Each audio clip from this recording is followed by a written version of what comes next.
स्वागत है आपका फाइनल ट्रेड में। नमस्कार, मैं हूं दीपांशु भंडारी। आज सुबह हम बात कर रहे थे कि बाजार के लिए हो सकता है टेंटेटिव ट्यूसडे। अभी तक तो वैसे ही रहा, उतार चढ़ाव के बीच वाला कारोबार हुआ, अच्छी रिकवरी आई, उसके बाद बाजार फिर फिसले। बट अब लग रहा है कि आखिरी 1.5 घंटा काफी एक्शन पैक्ड हो सकता है।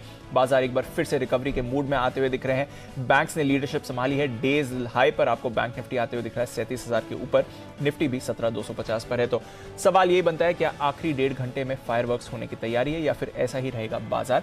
जानेंगे हमारे एक्सपर्ट्स के साथ, खबरों वाले शेयर्स भी बताएंगे आपको कौन से ट्रेडिंग आइडियाज हमारे एक्सपर्ट्स आपके लिए लेकर आ रहे हैं। पर उससे पहले इस समय की बड़ी बातें क्या है ये जान लेते हैं। उतार चढ़ाव वाला ट्रेड रहा है बट वापस थोड़ा एक्शन बनते हुए दिख रहा है। 17,250 पर आ चुका है निफ्टी। अब यहां से और आगे बढ़ने की कोशिश करते हुए दिख सकता है।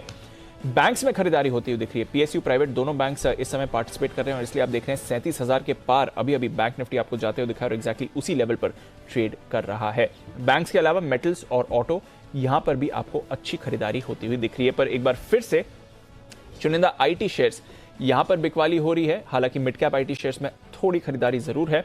चुनिंदा फाइनेंशियल शेयर्स और आज फार्मा पर दबाव बनते हुए दिखा है। और डाउ फ्यूचर्स, यहां पर भी थोड़ा उतार चढ़ाव दिखा है बट एक बार फिर से एक्शन में आ रहे हैं और 100 पॉइंट ऊपर डाउ फ्यूचर्स दिख रहे हैं। यूरोप के बाजार कल अच्छी तेजी रही, आज आप ½ % तक की गिरावट आते हुए देख रहे हैं। बट एक्शन वाला बाजार है और इसी एक्शन में आपको भी बताएंगे कि आप क्या कर सकते हैं। आइए सबसे पहले एक बार जो खबरें हैं वो देख लेते हैं और फिर बाजार के एक्शन पर भी डालेंगे हमारे एक्सपर्ट्स के साथ नजर। एक खबर आती हुई दिख रही है अभी आपकी स्क्रीन पर। BEML को जरा पुलअप करिए। स्टॉक में थोड़ा एक्शन भी बन रहा है। कोल इंडिया से इन्हें एक ऑर्डर मिला है, करार किया है इन्होंने कोल इंडिया के साथ। उसके तहत छोटा ही ऑर्डर है 118 करोड़ का। BEML के लिए उतना बड़ा ऑर्डर नहीं है बट डेफिनेटली स्टॉक पर थोड़ा एक्शन बनते हुए दिख रहा है। और जिस कंपनी से मिला है उस कंपनी में आज बड़ा ब्रेकआउट आया है। 7% की तेजी कोल इंडिया में आपको आती हुई दिख रही है, इस पर भी रखिए नजर। कोल इंडिया, BEML दोनों स्टॉक्स पर करेंगे हमारे एक्सपर्ट से चर्चा। आइए तैयार हैं कुशल बताने के लिए कुछ इंपॉर्टेंट ट्रिगर्स जहां पर बाजार की नजर बनी हुई है, और साथ ही वरुण भी है हमारे साथ बताने के लिए कौन से खबरों वाले शेयर्स पर रखनी है नजर। कुशल, गुड आफ्टरनून, बताएं triggers. Good afternoon Deepanshu. Numbers जो हैं वो फुल फ्लो में आते हुए नजर आएंगे। आज के लिए आप देखिए F&O स्पेस से दो कंपनियां, एक ACC और L&T इन्फोटेक। आप देखिए यहाँ पर पोस्ट मार्केट आने की संभावना है। तो उसके साथ साथ कैश में Mastek, Tata steel long products और PCBL अपने नंबर्स डिक्लेयर करेगी। कल के सत्र में कैश सेगमेंट के ही काफ़ी सारे स्टॉक्स हैं। निफ्टी F&O से कोई भी स्टॉक्स कल अपने नंबर्स डिक्लेयर नहीं कर रहा है। कैश में angel one, ICICI securities, Tata ELXI, Reliance industrial infra, Glenmark life science और ICICI सिक्योरिटीज अपने नंबर्स कल के सत्र में डिक्लेयर करते हुए दिखेंगे। थर्सडे 21 अप्रैल यहाँ पर निफ्टी से दो कंपनियां HCL टेक और नेस्ले पोस्ट मार्केट यहाँ पर भी नंबर्स आते हुए दिखेंगे। साथ ही F&O स्पेस की लिस्ट बढ़ती हुई दिख रही है जिसमें ICICI Lombard, L&T technology services और टाटा कम्युनिकेशंस अपने नंबर्स डिक्लेयर करेंगे। और इन तीनों का भी जो टाइमिंग है लगभग पोस्ट मार्केट आने की उम्मीद है। कैश सेगमेंट से क्रिसिल, साइंट, साथ ही रैलिस इंडिया जैसे स्टॉक्स फोकस में रखिए। मोल्टेक पैकेजिंग पर नजर रखिए। अंतरिम डिविडेंड पर यहाँ पर बोर्ड बैठक होने वाली है। और साथ ही नेस्ले, ये नंबर्स के साथ साथ इन्होंने जो ये डिक्लेयर किया था फाइनल एंड अंतरिम डिविडेंड 90 रुपए का, वो एक्स डिविडेंड भी ट्रेड करते हुए दिखेंगे। और ग्लोबल इवेंट के लिहाज से यूरोप के जो मार्च के CPI आंकड़े हैं वहां पर भी हमारी नजर बनी रहेगी। ओके, तो ये आपके लिए कुछ इंपॉर्टेंट ट्रिगर्स जहां पर आपको रखनी है नजर। खबरों के शेयर्स बताएं वरुण, कौन से स्टॉक्स पर एक्शन? ओके दीप, तो यहाँ पे फर्टिलाइजर कंपनीज के लिए खबर आई और फर्टिलाइजर सचिव का बयान आया है कि NPK प्रोडक्ट्स के लिए NBS रेट जो है वो कैबिनेट में जाएगा। फर्टिलाइजर सब्सिडी के लिए करीब 1.09 लाख करोड़ की रकम जो है वो मिली है। तो कहीं ना कहीं इसके चलते आज फर्टिलाइजर स्टॉक्स जो है वो काफ़ी फोकस में। फार्मा स्टॉक्स, यहाँ पे NPPA ने 15 दवाओं की जो अधिकतम कीमत है वो तय कर दी है। ब्लड शुगर, डायबिटीज़ की दवा जो है उसकी कीमतें तय की गई है। इसके अलावा कोल इंडिया, इस कंपनी ने अपडेट दिया है कि पावर सेक्टर को जो सप्लाई है उसमें करीब 14-14.25% के आसपास की बढ़ोतरी देखने मिली है। और 1 से 15 अप्रैल के बीच में 16.4 लाख टन के आसपास की जो सप्लाई है वो की गई है। और उत्पादन जो है 1 से 15 अप्रैल के बीच में करीब 27% बढ़ा है। तो कहीं ना कहीं कोयले का उत्पादन और बिक्री दोनों में बढ़ोतरी देखने मिली है। काफ़ी हद तक उसका इम्पैक्ट आज स्टॉक पे भी देखने मिला। एंथनी वेस्ट Q4 में ऑपरेटिंग आय जो है उसमें करीब 21% के आसपास की बढ़ोतरी हुई है। और FY22 में कंपोस्ट बिक्री में करीब 27.5% के आसपास की बढ़ोतरी हुई है। उग्रो कैपिटल मार्च तक AUM जो है उसमें 126% के आसपास की बढ़ोतरी हुई है। इंटरग्लोब एविएशन, कतर एयरवेज के साथ इस कंपनी ने स्ट्रैटेजिक करार किया है। नज़ारा टेक ब्रांड स्केल इनोवेशन में सब्सिडरी जो है वो हिस्सा खरीद रही है। करीब 10.02 करोड़ में 35% के आसपास का हिस्सेदारी जो है वो खरीदी जा रही है। ओरियंट प्रो सोल्यूशन कंपनी को 18 करोड़ का ऑर्डर मिला है। पटेल इंजीनियरिंग 419 करोड़ का ऑर्डर जो है इसको municipal corporation of greater Mumbai से मिला है। पेनार इंडस्ट्रीज करीब 498 करोड़ के ऑर्डर इस कंपनी को मिले हैं फरवरी से मार्च महीने के बीच में। L&T इस कंपनी को 1000 से 2500 करोड़ के बीच के बड़े ऑर्डर्स मिले हैं। वास्कॉन इंजीनियरिंग इस कंपनी को 38 करोड़ का ऑर्डर मिला है। इसके अलावा TCS सन हेराल्ड सिटी 2 सर्व के लिए एक करार जो है उसका विस्तार इस कंपनी ने किया है या अपडेट इस कंपनी ने दिया है। PVR SBI म्यूचुअल फंड ने 12 अप्रैल को करीब 70,000 शेयर जो है वो इस कंपनी के खरीदे हैं। सिग्निटी टेक अमेरिका फाइनेंस फर्म के साथ इसने एक करार किया है। करीब $1 करोड़ के आसपास का ये जो डिजिटल ट्रांसफॉर्मेशन का करार है वो इस कंपनी ने किया है। सोनाटा सॉफ्टवेयर एक अपडेट इस कंपनी ने दिया है कि एनकॉर IT सर्विसेज में 100% हिस्सेदारी की जो प्रक्रिया थी वो इस कंपनी ने पूरी कर लिया, अधिग्रहण पूरा किया है। ब्लॉक डील्स काफ़ी सारी हुई है। पावर ग्रिड करीब 20 lakh shares, NTPC 31 lakh shares, HDFC bank 9 lakh shares, भारतीय Airtel 10 lakh, bank of Baroda 12 lakh, ITC फिर से 18 लाख शेयर्स, ICICI बैंक में 10,40,000 शेयर्स और MRPL में 70 लाख शेयर्स का बड़ा सौदा हुआ है। बिल्कुल, तो दिग्गज शेयर्स में सौदे हुए हैं और बाजार भी अच्छा एक्शन में है। क्या करना है इस एक्शन में, आइए हमारे एक्सपर्ट्स का दमदार पैनल है तैयार। राकेश जी हैं हमारे साथ, सुमित जी, हिमांशु जी, विश्वेश जी, आशु सर वापस आ गए हैं और साथ ही नितिन जी भी हमारे साथ जुड़े हुए हैं। और कतार में सबसे आगे हैं नितिन जी, इंडेक्स पर अपनी कॉल दे रहे हैं बिगुल निफ्टी के निशानेबाज नितिन मुरारका।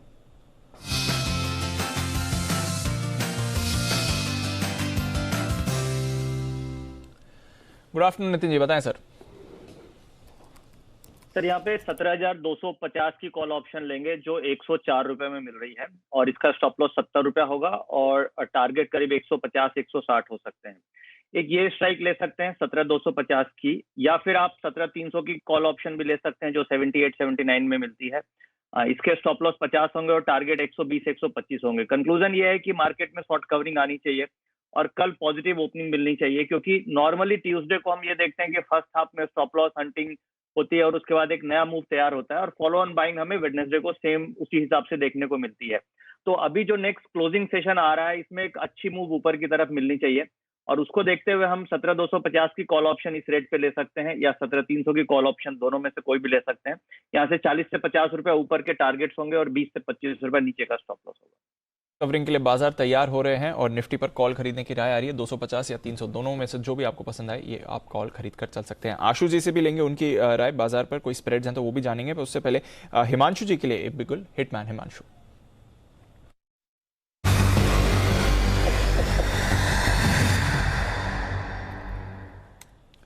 गुड आफ्टरनून हिमांशु जी, बताएं sir. Good afternoon to you Deep. देखिए, स्टॉक है मेरे पास BTSC का, लेकिन ये जो स्टॉक है बेसिकली जो ब्रेकआउट है ये एक स्पेशल कॉल का डिजर्व करता है ब्रेकआउट, और स्टॉक है बंधन बैंक। दीपांशु देखिए, मार्च 2021 की एक डाउनवर्ड स्लोपिंग ट्रेंड लाइन का ब्रेकआउट बंधन बैंक में आता हुआ नजर आ रहा है। साथ ही साथ यहाँ पर डेली चार्ट पर एक बहुत ही clearly visible inverted head and shoulder का ब्रेकआउट भी करंटली देखने को मिल रहा है। और मोर इंपॉर्टेंटली दीपांशु, इतना ब्यूटीफुली अनवाइंडिंग देखने को मिला है 330, 40, 50, 60 अक्रॉस द लाइन। जितनी भी हाई स्ट्राइक्स की कॉल राइटर्स थे वहां पर अनवाइंडिंग विजिबल, क्लियरली विजिबल है। जिस तरह का ब्रेकआउट निफ्टी बैंक में आ जाते हुए नजर आया है, लोअर लेवल से खरीदारी देखने को मिली है, मुझे लगता है कि बंधन बैंक में एक बड़ा ब्रेकआउट आते हुए नजर आएगा। 2 से 3 दिन पहले भी यहाँ पर एक ब्रेकआउट अटेम्प्ट हुआ था, लेकिन लोअर लेवल्स वो फिजल आउट हुआ और उसके बाद लोअर लेवल से फिर से खरीदारी आते हुए नजर आई है, जो कि ये कहीं ना कहीं प्रूव कर रही है कि यहाँ पर इस पर्टिकुलर स्टॉक में लोअर लेवल्स पे एक अच्छी स्ट्रेंथ बनते हुए नजर आ रही है। तो ये मुझे लगता है कि पहला ट्रेंड रिवर्सल का भी साइन है। और यहाँ पर मेरा एक ही टारगेट होगा पहला 350 रुपए का, जिसको एक्सटेंड कर सकते हैं 360 रुपए तक के लिए।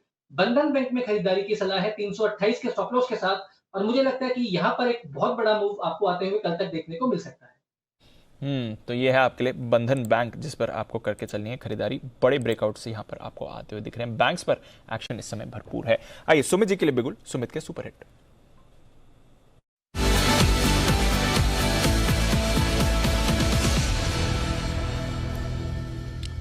बताएं Sumit ji, good afternoon. Good afternoon Deepanshu, buy का स्टॉक रडार पे आया है और बैंकिंग स्टॉक्स के अंदर मोमेंटम बनना स्टार्ट हुआ है। तो ऐसा लग रहा है कि बैंकिंग स्टॉक्स एक एक करके तेजी दिखाने का शुरुआत कर रहे हैं और एक अच्छा मूव ऊपर की तरफ देखने को मिलना चाहिए। जो स्टॉक मेरे रडार पे आया है उसका भाव चल रहा है 814.50, 814 रुपए 50 पैसे। स्टॉक का नाम है एक्सिस बैंक। एक्सिस बैंक के अंदर रिसेंट के हाई ब्रेक हो चुके हैं स्टॉक पिछले कई दिनों से कंटिन्यूसली धीरे धीरे करके तेजी दिखा रहा है और अब ये यहां से बड़ा मूव आने वाले दिनों में ऊपर की तरफ दिखाने को तैयार है। 799 799 नीचे में स्टॉप लॉस लगाएं और एक्सिस बैंक के अंदर यहां पे सीएमपी पे खरीदारी करें। एक्सिस बैंक के अंदर जो ऊपर के टारगेट देखने को मिल सकते हैं 830 रुपए का पहला टारगेट, 840 रुपए का दूसरा टारगेट। 830 से 840 ये दो टारगेट्स को ध्यान में रखते हुए एक्सिस बैंक में यहां पे सीएमपी पे खरीदारी करें। ऑप्शन के जरिए भी ट्रेड लिया जा सकता है। 820 वाला कॉल 11.5 पे अभी ट्रेड कर रहा है, इसको लेने का सलाह रहेगा। 7 रुपए का नीचे के अंदर स्टॉप लॉस लगाएं। ऊपर के अंदर 18 रुपए से लेकर 20 रुपए तक के टारगेट होंगे 820 के कॉल के अंदर और स्पॉट लेवल से टारगेट होंगे 830 रुपए से लेकर 840 रुपए के। ये शॉर्ट टर्म के टारगेट होंगे, पोजीशन टारगेट और भी ऊपर के हैं। खरीदारी करें एक्सिस बैंक। बिल्कुल, बैंक्स इस समय रिकवरी लीड कर रहे हैं और कल हमने देखा भी था बैंक निफ्टी का एकमात्र स्टॉक जो पॉजिटिव टेरिटरी में क्लोज होता है एक्सिस बैंक, अब यहां पर अच्छी मूव आ रही है। विश्वेश जी के पास चलते हैं, विश्वेश के विशेष के लिए।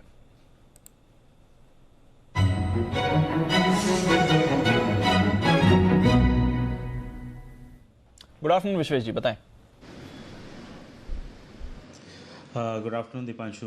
देखिए, कल मॉर्निंग शो में हमारी जो बात हुई थी उसमें मैंने यही कहा था कि 17,200 निफ्टी और शायद 36,500 बैंक निफ्टी होल्ड करे और अगर ये होल्ड करता है तो bank Nifty can go toward 37,500। In the similar line we are seeing the move.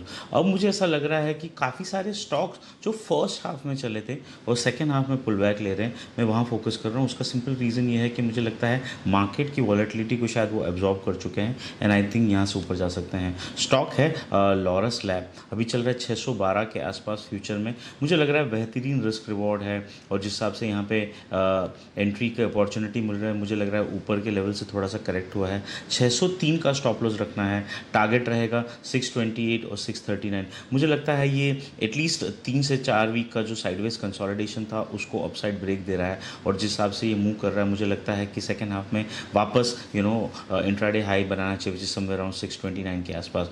So Laurus lab को खरीदने की राय है मौजूदा स्तरों पर। बिल्कुल, मॉर्निंग पे ये रेडार पर भी आया था, अच्छा ब्रेकआउट हुआ था, पूरे दिन एक्टिव रहा है, अब फिर से तैयारी हो रही है लॉरस लैब्स में एक मूव आने की। तो चलिए नजर रखेंगे, निचले स्तरों से अच्छी रिकवरी है, डेज हाई पर बाजार है, 37,100 पर बैंक निफ्टी आ गया है, 17,260 पर है निफ्टी।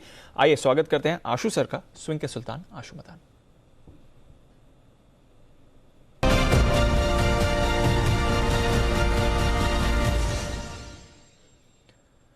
आशु सर, सपोर्ट से बाजार बाउंस बैक कर रहे हैं, बताएं क्या करना है इस समय।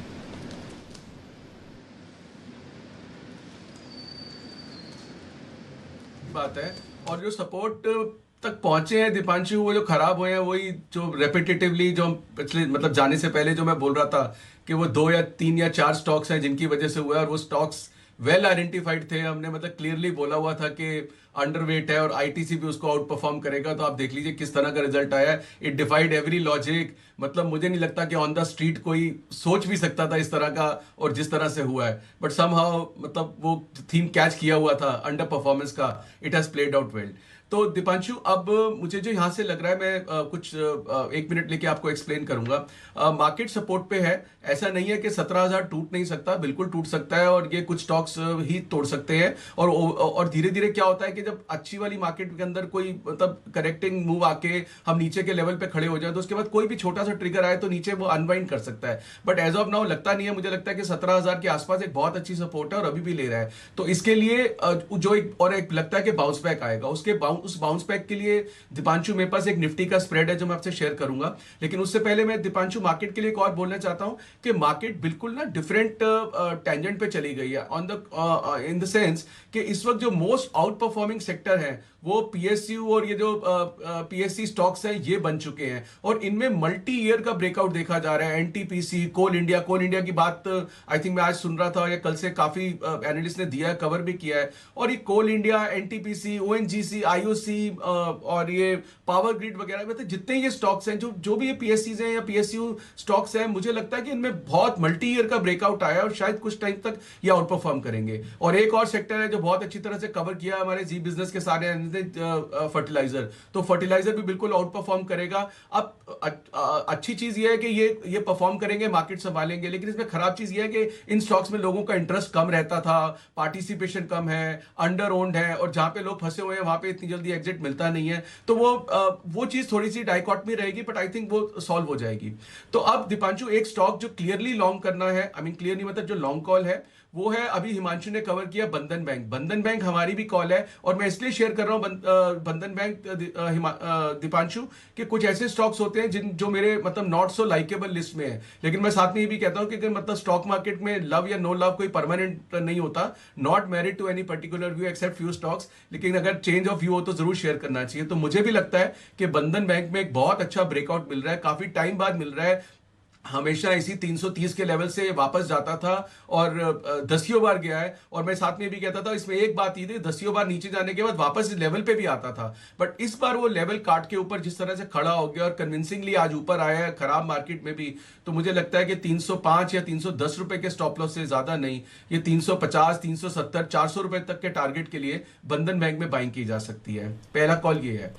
दूसरा कॉल है दीपांशु, जो मैं फिर रिट्रेट कर रहा हूं, आईटीसी। अब आईटीसी एक लेवल पे आके खड़ा हो गया है। अब जो इसका आखिरी रेजिस्टेंस टाइप है 272, 273, अगर ये क्रॉस कर गया तो अगला भाव 285, 300 और 300 भी क्रॉस कर जाएगा। लेकिन आईटीसी क्योंकि एक ऊपर के लेवल पे आके खड़ा हो गया है, लॉट साइज 3200 का है, तो इसमें जो मेरा ट्रेड है वो इस तरह से है कि आईटीसी अभी चल रहा है, जो उसका आईटीसी का फ्यूचर रेट है 270 रुपए के करीब चल रहा है, 269। तो इसमें Deepanshu 265 in the money strike की कॉल लेनी है हमें, 265 की, जिसका रेट चल रहा है 7 रुपए, 7.25 रुपए, और 275 की 3.5 रुपए में बेचनी है, जिसका 275 की 3.5 रुपए में। तो ये जो स्प्रेड बनेगा दीपांशु, ये सिर्फ 3.5 रुपए में बनेगा। 3.5 रुपए मींस कि आपको 265 प्लस 3.5, 268, 69 रुपए, वही आपका फ्यूचर का रेट चल रहा है। तो 3200 का लॉट है, इसमें अगर मतलब 3.5 लगा के अगर 5 रुपए मिल जाते हैं तो मुझे लगता है कि बहुत अच्छा ट्रेड है। 15,000 मतलब 12-13,000 रुपए लगा के 15,000 पर लॉट मिलते हैं। किसी को मल्टीपल लॉट्स करने तो करने, क्योंकि एक कंडीशनल बाय है। Conditional buy in the sense कि 272 क्रॉस करके ही अगली मूव आएगी। आईटीसी मुझे अच्छा लगता है, तो लेकिन ये ऑप्शन के स्प्रेड के लिए अगर शॉर्ट टर्म ट्रेड अगर किसी को वैसे लेना है तो आईटीसी ले सकता है। और जो दीपांशु तीसरा मेरा स्प्रेड है वो निफ्टी पे है। अभी थोड़े से ये अभी लेटेस्ट उतार चढ़ाव में थोड़े से चेंजेस आए हैं।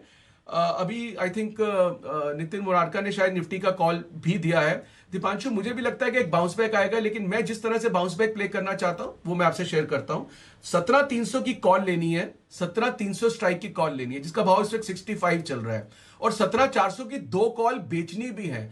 मार्केट में बाउंस बैक लगता है लेकिन लंबी चौड़ी तेजी नहीं लगती, क्योंकि जो इंडेक्स इंग्रेडिएंट्स हैं वो अभी भी अंडर परफॉर्मर है। और जो मैं जिन सेक्टर्स की बात की, फर्टिलाइजर है बहुत अच्छा लगता है, मिड कैप्स में भी चीजें अच्छी लगती हैं और पीएसयूज भी अच्छे लगते हैं, लेकिन वो इंडेक्स को बहुत ज्यादा ऊपर नहीं लेके जा सकते। तो स्टॉक स्पेसिफिक एक्शन पॉजिटिव है, इंडेक्स म्यूटेड है, न्यूट्रल है, ज्यादा मंदी नहीं है, थोड़ा बाउंस बैक आ सकता है। तो 17,300 की एक कॉल लेनी है, 17,400 की 2 कॉल बेचनी है। इसका अभी 1.5 घंटा पहले 2 रुपए क्रेडिट में बन रहा था, अब 4-5 रुपए कॉस्ट आ रही है। मुझे लगता है कि 5 रुपए कॉस्ट से 100, 200, 150 रुपए की 150 पॉइंट की मूव के लिए निफ्टी में लॉन्ग रहना चाहिए। ये दीपांशु सेफ है 17,500 तक, नीचे कुछ भी मार्केट हो जाए 4 रुपए से ज्यादा का लॉस नहीं हो सकता। तो स्प्रेड है 17,300 की एक कॉल लेनी, 17,400 की 2 कॉल बेचनी, कॉस्ट 4 रुपए है, टारगेट इसका 25 से 40 रुपए है। अगर 4 रुपए आप लगा के आपको 25 से 40 रुपए मिलते हैं बहुत, और कभी कभी जैकपॉट भी लग जाता है। तो ये इस व्यू है दीपांशु, मैंने आपसे जो शेयर किया। बुलिश व्यू अक्रॉस आ रहा है, बाजार पर बुलिश व्यू है आशु सर का, यहां से बाजार ऊपर जाना चाहिए। कंट्रीब्यूशन आईटीसी की तरफ से अभी भी आ सकता है, बढ़िया स्प्रेड बना के चले, और बंधन बैंक हिमांशु जी का समर्थन दे रहे हैं आशु सर। एक दो और क्वेश्चंस भी पूछने आशु सर के साथ, पर उससे पहले चार्ट कॉर्नर का बिगुल राकेश जी, कुणाल जी के लिए।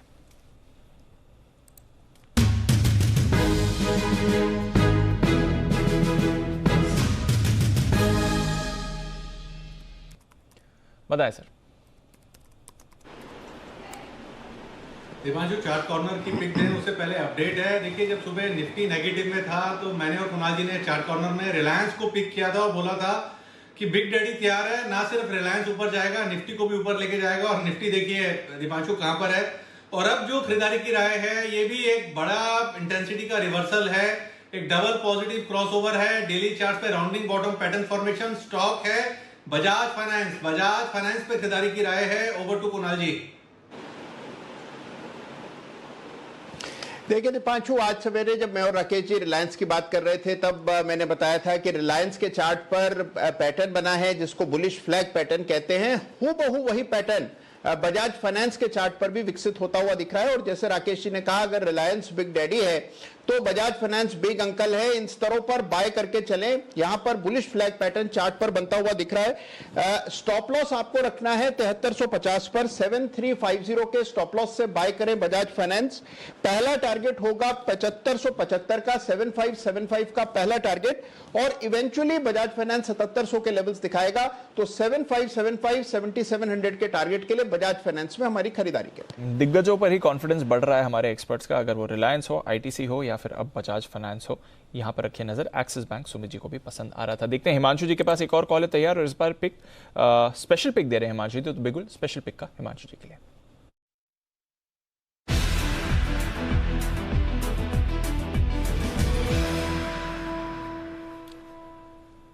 बताएं हिमांशु जी। दीपांशु देखिए, मुझे लगता है कि मैं बार बार ये रिपीट कर रहा हूं कि ये बाजार जो है ये स्टॉक स्पेसिफिक बाजार है। कैश सेगमेंट के ढेरों ऐसे काउंटर हैं जिनमें बहुत बड़े बड़े ब्रेकआउट्स आते हुए नजर आ रहे हैं। सुबह हमने एमआरपीएल कवर किया था, स्पेशल पिक स्टॉक 20% के अपर सर्किट पे लॉक्ड है और बिल्कुल वहां पर होल्ड करके बने रहे। 75 रुपए का एक पहला कंजर्वेटिव टारगेट और 101 का टारगेट वहां आते हुए नजर आएगा। अब जो स्टॉक मेरे रडार पर है वो है एनएलसी इंडिया, जिसको पहले निवेली लिग्नाइट के नाम से जाना जाता था। एक नवरत्न कंपनी है जो कि न केवल माइनिंग में है लिग्नाइट की, बल्कि पावर सेक्टर पावर भी जनरेट करती है लिग्नाइट से, कोल से, सोलर से और विंड से। देखिए दीपांशु, इस स्टॉक को चुनने का कारण यह है कि ये स्टॉक 10 से 12 साल के बड़े कंसोलिडेशन से, एक मंथली चार्ट में लगभग 12 साल का एक कंसोलिडेशन आज ब्रेकआउट दिखाता हुआ नजर आ रहा है।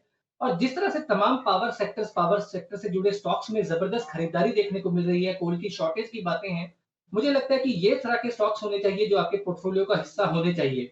आज यहाँ पर जिस तरह का एक ब्रेकआउट है दीपांशु, ये एक शुरुआत है नए बुलरन की, एक नए ब्रेकआउट की, क्योंकि इससे पहले भी पिछले साल 2 या 3 बार स्टॉक 77-76 रुपए पर आकर अटकता था, लेकिन आज डिसाइसिवली कंफर्टेबली ये स्टॉक हायर लेवल्स को निकाल रहा है और ऊपर सस्टेन कर रहा है।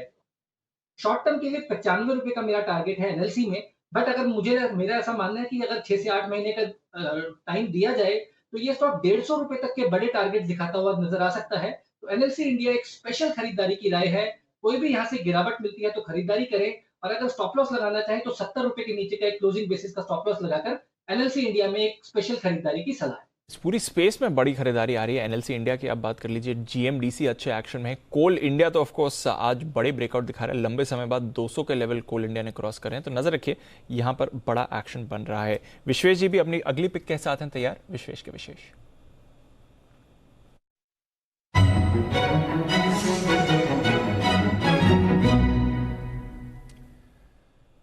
बताएं सर।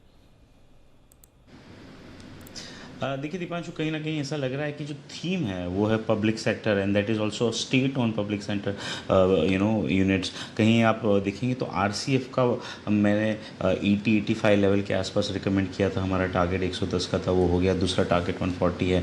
तो I think the trigger is coming where market is expecting more divestment plan from a government, and specially in to the state owned जो कंपनीज हैं। तो मैंने भी स्टेट ऑन कंपनी में से एक पिक किया है, फ्यूचर का स्टॉक है, बट मुझे लग रहा है कि it can out perform the overall market. Stock का नाम है जीएसपीएल फ्यूचर अभी 282 के आसपास चल रहा है, और मुझे ऐसा लग रहा है कि स्टॉक ओवरऑल एक साइडवेज ट्रेंड में था काफ़ी दिनों से, और आज ऐसी साइंस हैं कि शायद स्टॉक ऊपर की ओर जा रहा है, एक अपवर्ड ट्रेंड रिज्यूम कर रहा है। तो यहाँ पे स्टॉप लॉस रखना है आपको 275 के आसपास। टारगेट होगा 297 और 308। मुझे लगता है जितने भी ये स्टेट ऑन कंपनीज है that they are likely to do very good. Stock में अगर लार्जर स्ट्रक्चर देखो तो इन्वर्टेड हेड एंड शोल्डर है, राइट शोल्डर पे एक बुलिश फ्लैग पैटर्न बना है, और मोमेंटम भी पॉजिटिव साउंड कर रहा है। मुझे लग रहा है ओवरऑल मार्केट शायद आशु जी ने जैसे कहा वैसे साइडवेज रह सकता है, और जैसे मुझे भी लगता है स्टॉक स्पेसिफिक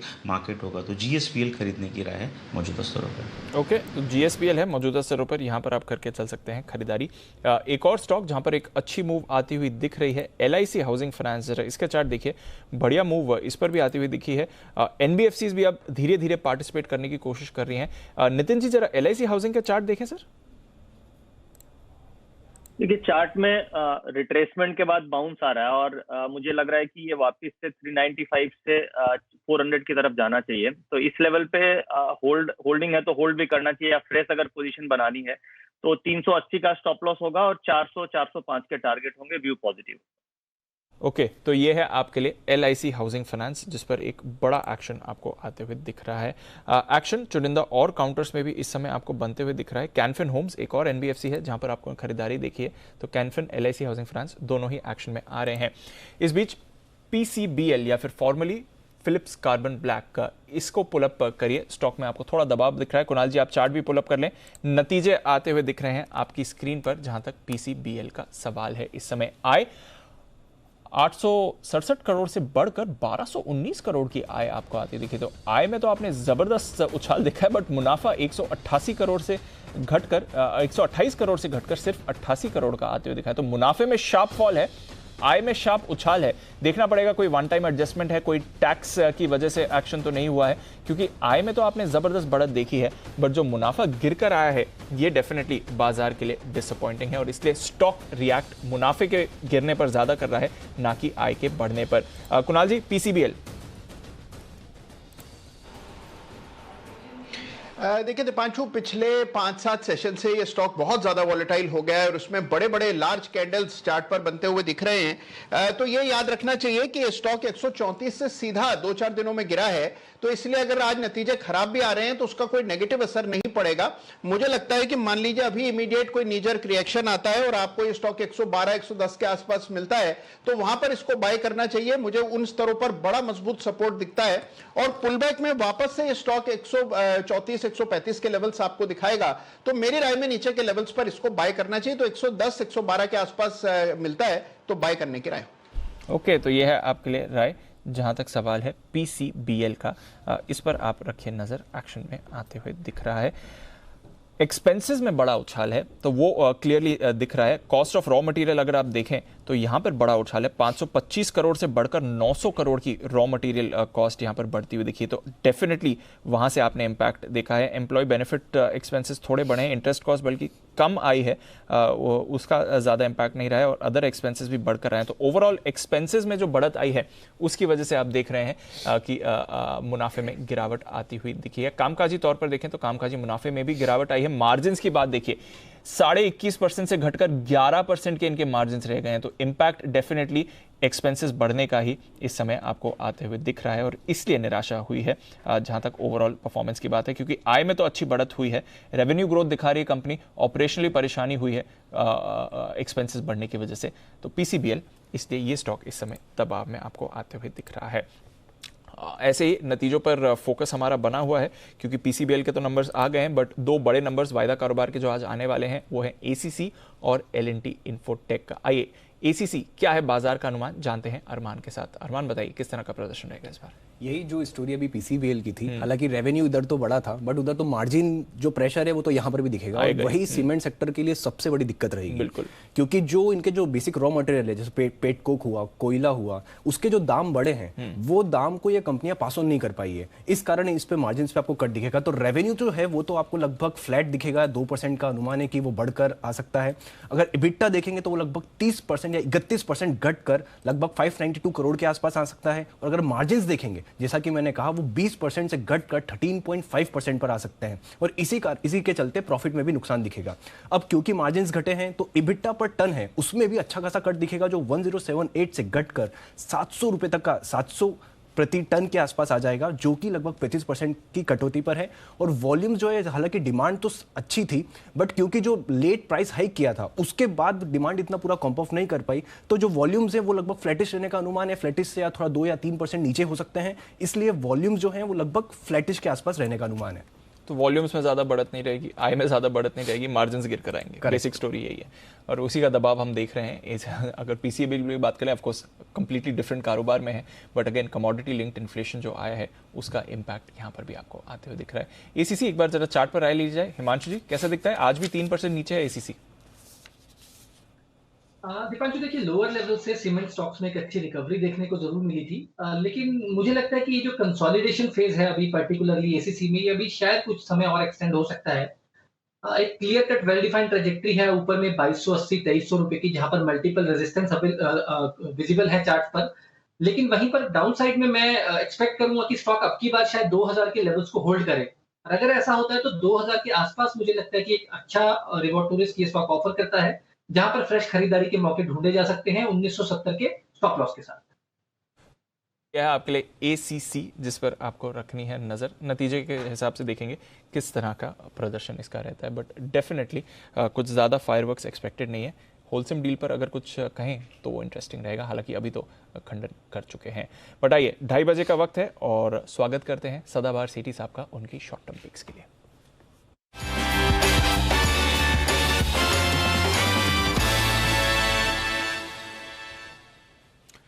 गुड आफ्टरनून सेठी साहब, बताएं क्या है आज की स्ट्रैटेजी। मिड कैप्स में तो बढ़िया एक्शन बन रहा है और आपके रिसेंटली रिकमेंडेड स्टॉक्स में भी अच्छी तेजी आई है। इंसेक्टिसाइड्स मुझे याद है कल पोजिशनल टारगेट दिया था, आज ही सारे टारगेट्स हिट हो गए, क्या करना है sir?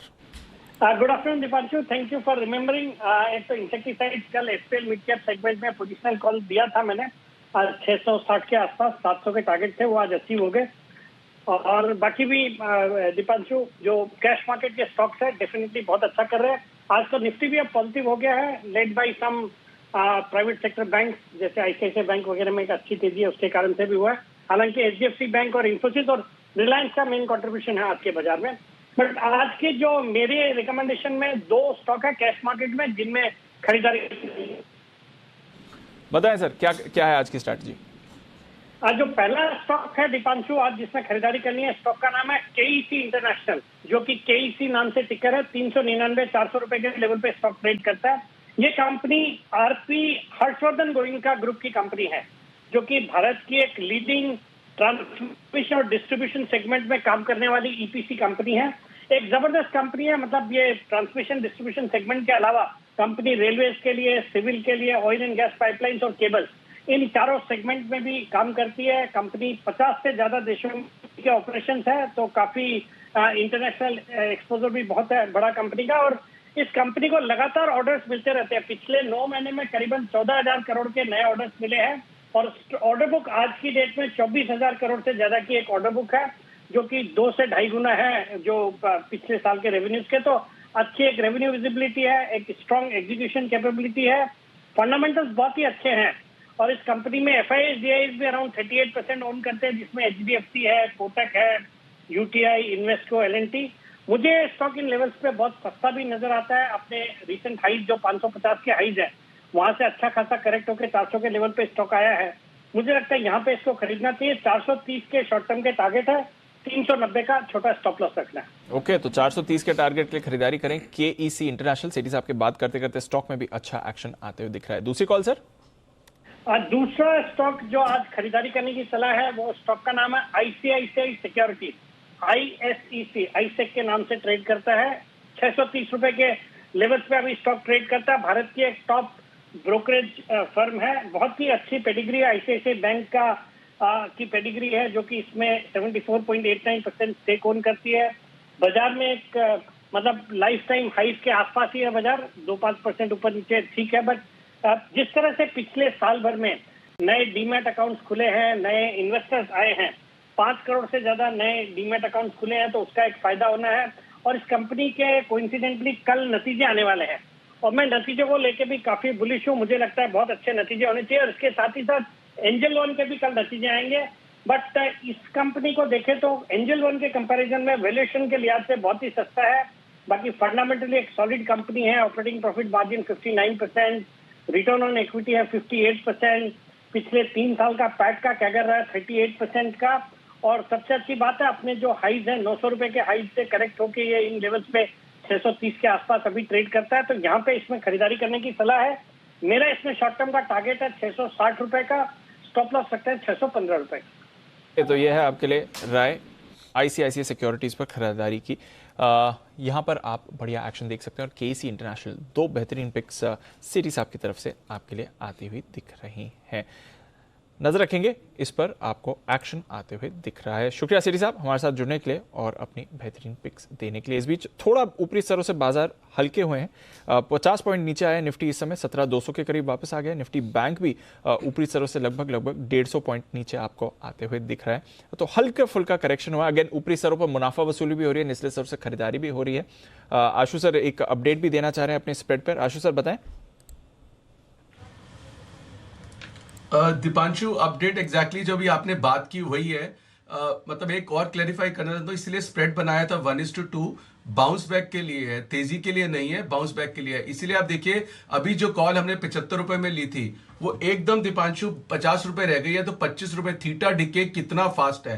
That is why I said कि जो मेरा लेने का तरीका है, मुझे 2 जरूर बेचनी है। वही साइडवेज मार्केट है, बाउंस बैक के लिए प्ले कर रहे हैं, तेजी के लिए नहीं कर रहे। मैं इंडेक्स की तेजी में नहीं हूं अभी भी, because of certain skewed stocks जिनकी वजह से। बट ओवरऑल मार्केट में अभी भी जो ये स्टेट इलेक्ट्रिसिटी स्टेट स्टॉक्स हैं, पीएसयू स्टॉक्स हैं, इन्हीं में चुनिंदा में और फर्टिलाइजर स्टॉक और कुछ स्टॉक स्पेसिफिकेशन है। ओवरऑल मार्केट में अभी भी प्रेशर है, जो मैं बोल रहा हूं कि इस चीज का जरूर ध्यान रखें। So I just wanted to reiterate the reason why this spread and why 2 बेच रहे हैं कि मार्केट में व्यू तेजी का नहीं है, बाउंस बैक का था। तो एग्जैक्टली दीपांशु जो होता है कि अभी अगर आपने 75 रुपए की कॉल ली होती तो विद इन 10 मिनट्स वो 50 रुपए आ गई, आपका पैसा कैसा उड़ जाता है। इसीलिए हमने वो साथ में जो 34 रुपए की बेची थी कि 3 रुपए कॉस्ट में, वो भी 20 रुपए, मतलब डबल बेची हो तो 20 रुपए नीचे आ गई, तो आपका लॉस नहीं होता। तो this is what I wanted to say, जो कि एक लाइव मार्केट में प्रूव हो गया कि कई बार लोग कहते हैं 1:2 क्यों, उसका प्रिसाइज रीजन यही है।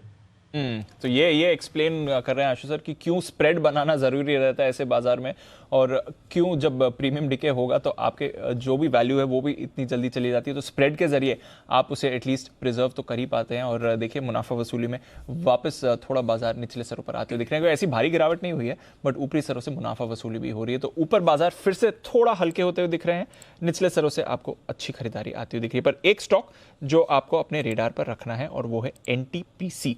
जरा इसका चार्ट पुलअप करिए, 1 मंथ और फिर 3 मंथ चार्ट पुलअप करिए। रैली स्टॉक में शुरू हुई थी 24 फरवरी को। 24 फरवरी को आपको याद होगा यूक्रेन वॉर के बाद बाजार ने एक बॉटम बनाया था। वहां से अगर अब तक देखें तो 31% की रैली इस काउंटर में आ चुकी है। पर क्या स्टॉक यहां से भी और ऊपर जा सकता है? 2 महीने में 31% भाग चुका है, पर क्या अभी भी यहां पर स्पेस बाकी है चलने के लिए? आइए जानते हैं इसके बारे में। अरमान ने कुछ खास रिसर्च इस पर तैयार करी है। अरमान, अभी भी अपसाइड दिख रहा है इस पर? मिनिमम अपसाइड जो हमारी कैलकुलेशंस आ रही हैं वो लगभग मिनिमम अपसाइड यहाँ से भी 16% का है। यहाँ से 16% और इन लेवल से मिनिमम बोल रहा हूँ मैं, ये बेसिकली और भी हो सकता है। यस। क्यों?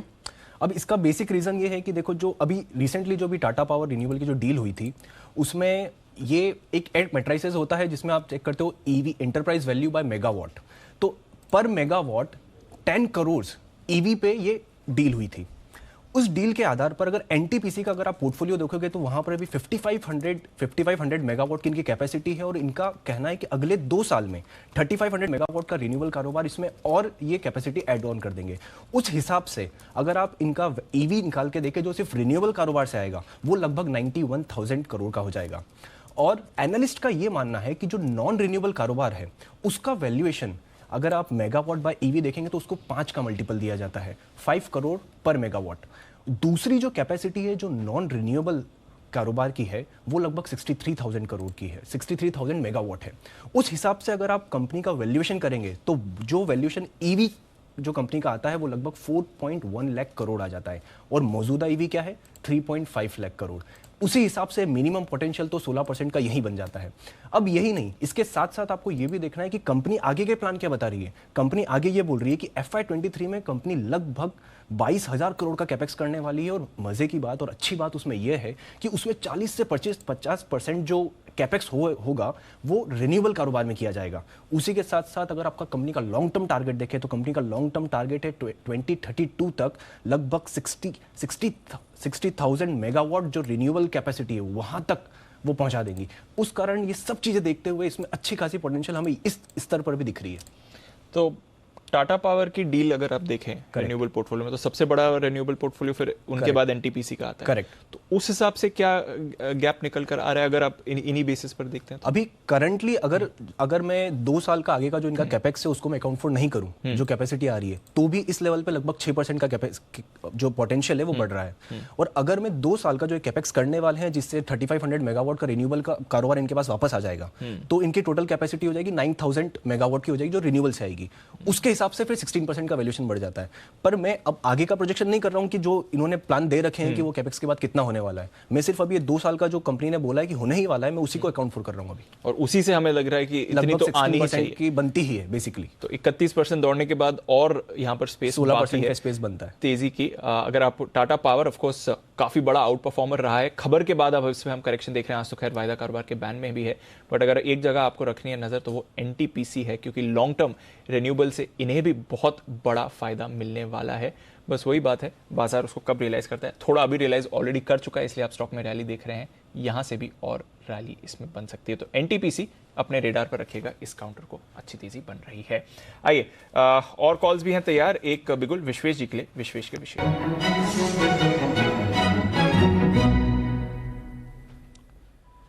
बताएं विश्वेश जी। देखिए दीपांशु, मार्केट थोड़ा सा साइडवेज है और कुछ स्टॉक्स जो अच्छे ब्रेकआउट के बाद पुल बैक दे रहे हैं और अपने ब्रेकआउट लेवल टेस्ट कर रहे हैं। तो this is not a market जहां पे आप ब्रेकआउट को चेज करोगे, rather you should try to find out जो स्टॉक्स ब्रेकआउट के बाद वापस पुल बैक कर रहे हैं। वन स्टॉक जो मुझे लगता है 2-3 दिन पहले ब्रेकआउट दिया था, स्टॉक का नाम है अदानी एंटरप्राइज। ऑलरेडी अच्छा मूड स्टॉक है और अब वो लेवल पे आ चुका है जो लेवल काफ़ी टाइम से नहीं निकल रहा था, विच इज़ 2220 तो यहाँ पे रिस्क रिवॉर्ड एक शॉर्ट टर्म मोमेंटम ट्रेड के लिए अच्छा बनता है। मुझे लगता है कि यहाँ पे स्टॉप लॉस जो है वो काफ़ी छोटा है, विच इज़ 2180 और उसके सामने 2300 मतलब 2270 2300 के टारगेट बनते हैं। जिस हिसाब से रिलायंस मूव हुआ है, मुझे लगता है I think Adani will also catch up, but instead of buying a breakout we are buying on the support. So 2220 is a good range, 2220 की, और वहाँ पे स्टॉप लॉस आपका 2180 का बनेगा। मुझे लगता है 2300 तक के टारगेट हम एक्सपेक्ट कर सकते हैं अदानी एंटरप्राइज में। ओके, तो 2300 तक के टारगेट के लिए खरीदारी करें अदानी एंटरप्राइजेस। इस पर भी आपको मूव आती हुई दिख रही है। ये स्टॉक भी आज एक्शन में आ रहा है, पर एक स्पेशल पिक आपके लिए लेकर आ रहे हैं राकेश जी कुणाल जी। स्पेशल पिक का बिगुल उनके लिए।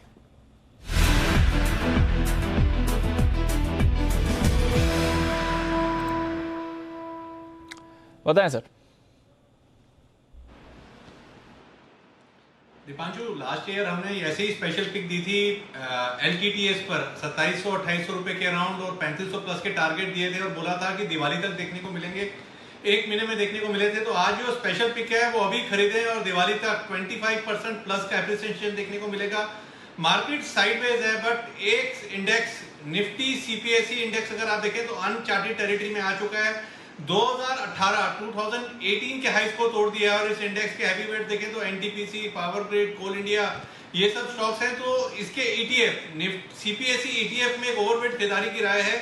जिस तरीके का दीपांशु टेक्निकल स्ट्रक्चर रहा है, irrespective of Nifty, irrespective of bank Nifty, irrespective of IT stock, ये CPSE ETF 20% प्लस 25% के अराउंड का गेन बाय दिवाली देने का पोटेंशियल रखता है। तो इसको बाय एंड होल्ड करें। ओवर टू कुणाल जी। देखिए दीपांशु, जिस तरह का जबरदस्त ब्रेकआउट निफ्टी PSE इंडेक्स में आता हुआ दिखाई पड़ रहा है, ये लगभग 14 साल का ब्रेकआउट है। 2008 के बाद पहले दफा निफ्टी PSE इंडेक्स में ये लेवल्स पार हुए हैं। तो इसका सीधा सीधा मतलब ये है कि जो CPSE ETF है उसमें आपको जबरदस्त तेजी बनते हुए दिखेगी। लाइफ टाइम हाई पर वो ट्रेड कर रहा है। ETF कोई ट्रेडिंग का इंस्ट्रूमेंट नहीं है, निवेश का इंस्ट्रूमेंट है।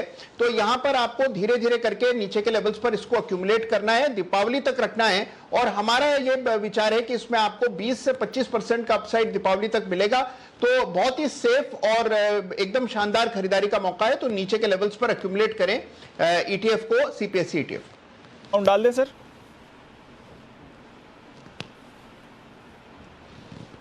दीपांशु, आवाज नहीं आई आपकी। बड़ा अमाउंट डाल दें सर, एक ही बार में बल्क अमाउंट डाल दें। हाँ देखिए, बिल्कुल दीपांशु, देखिए ये इस तरह का निवेश है जो सरकारी कंपनियां हैं मोस्टली, और सरकारी कंपनियां वैसे भी बहुत सेफ रहती हैं। नीचे के लेवल्स पर धीरे धीरे करके इसको क्यूमुलेट करें, स्टैगर करके एंट्री लें, कुछ खरीदारी इन स्तरों पर करें, कुछ गिरावट पर करें, मध्यम से लंबी अवधि के लिए रखें। और दीपावली तक हमें उम्मीद है कि 25 से 30% का अपसाइड निफ्टी CPSE इंडेक्स पर आपको देखने को मिले। CPSE ETF का इंडेक्स है, उस पर आप खरीदारी करके निफ्टी CPSE ETF आप खरीद लें। इंडेक्स के लेवल हम आपको दिखा रहे हैं, बट खरीदारी की राय निफ्टी CPSE ETF पर है। 38 के आसपास इस समय आपको वो दिखेगा, और यहाँ से भी 20 से 25% की तेजी आपको आने वाले कुछ महीनों में आ सकती है। तो दिवाली तक आपको बढ़िया गेंस इस पर दिखेंगे। ये है भरोसा राकेश जी कुणाल जी का। आइए एक और बेहतरीन कॉल इंडेक्स पर नितिन जी की तरफ से, निफ्टी के निशानबाज नितिन मोरार का।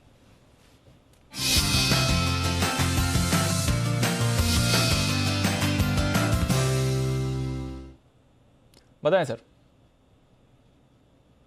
सर निफ्टी ऊपर जाने के बाद नीचे आई है, बट यहाँ पे मैं बैंक निफ्टी के ट्रेड को इनिशिएट कर रहा हूँ। और बैंक निफ्टी के मेजर 4 कंपोनेंट्स में मुझे बाइंग दिख रही है। बैंक निफ्टी बहुत ज्यादा नहीं बढ़ी, अभी 130-35 पॉइंट ही ऊपर है बैंक निफ्टी, 37,040 के आसपास फ्यूचर्स है।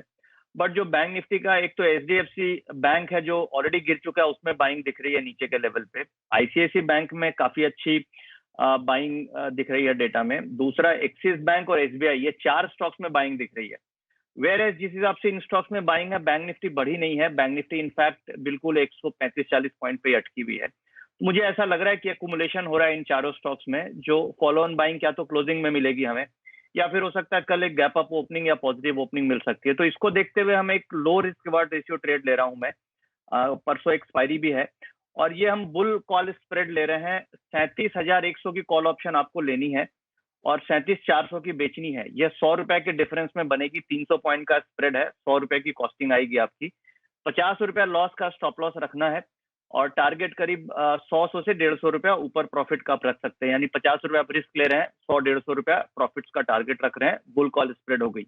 अगर आप बहुत एग्रेसिव ट्रेड करना चाह रहे हैं तो आप एग्रेसिवली फिर 37,100 की कॉल ऑप्शन में ट्रेड कर सकते हैं, जो 202 रुपए का है। 150 का स्टॉप लॉस होगा और टारगेट करीब 350 के हो सकते हैं। ये जो मैं ट्रेड ले रहा हूँ ये बेस्ड ऑन ये 4 स्टॉक्स की बाइंग इंटरेस्ट को देख के ले रहा हूँ। ICICI bank, axis bank, SBI और HDFC बैंक। तो ये दोनों में से कोई भी आप रिस्क के हिसाब से इनिशिएट कर सकते हैं। ओके, तो ये 4 बैंकिंग स्टॉक्स के बेसिस पर बैंक निफ्टी पर स्प्रेड की बनाने की कॉल आ रही है इस समय। जहां तक नितिन जी का सवाल है, HDFC बैंक भी अब फाइनली निचले स्तरों से थोड़ी रिकवरी के आसार दिखा रहा है। ICICI एक्सिस तो इस समय लीड कर ही रहे हैं। आइए एक और बिगुल हिमांशु जी के लिए और फिर भसीन साहब भी हमारे साथ जुड़ने के लिए तैयार है।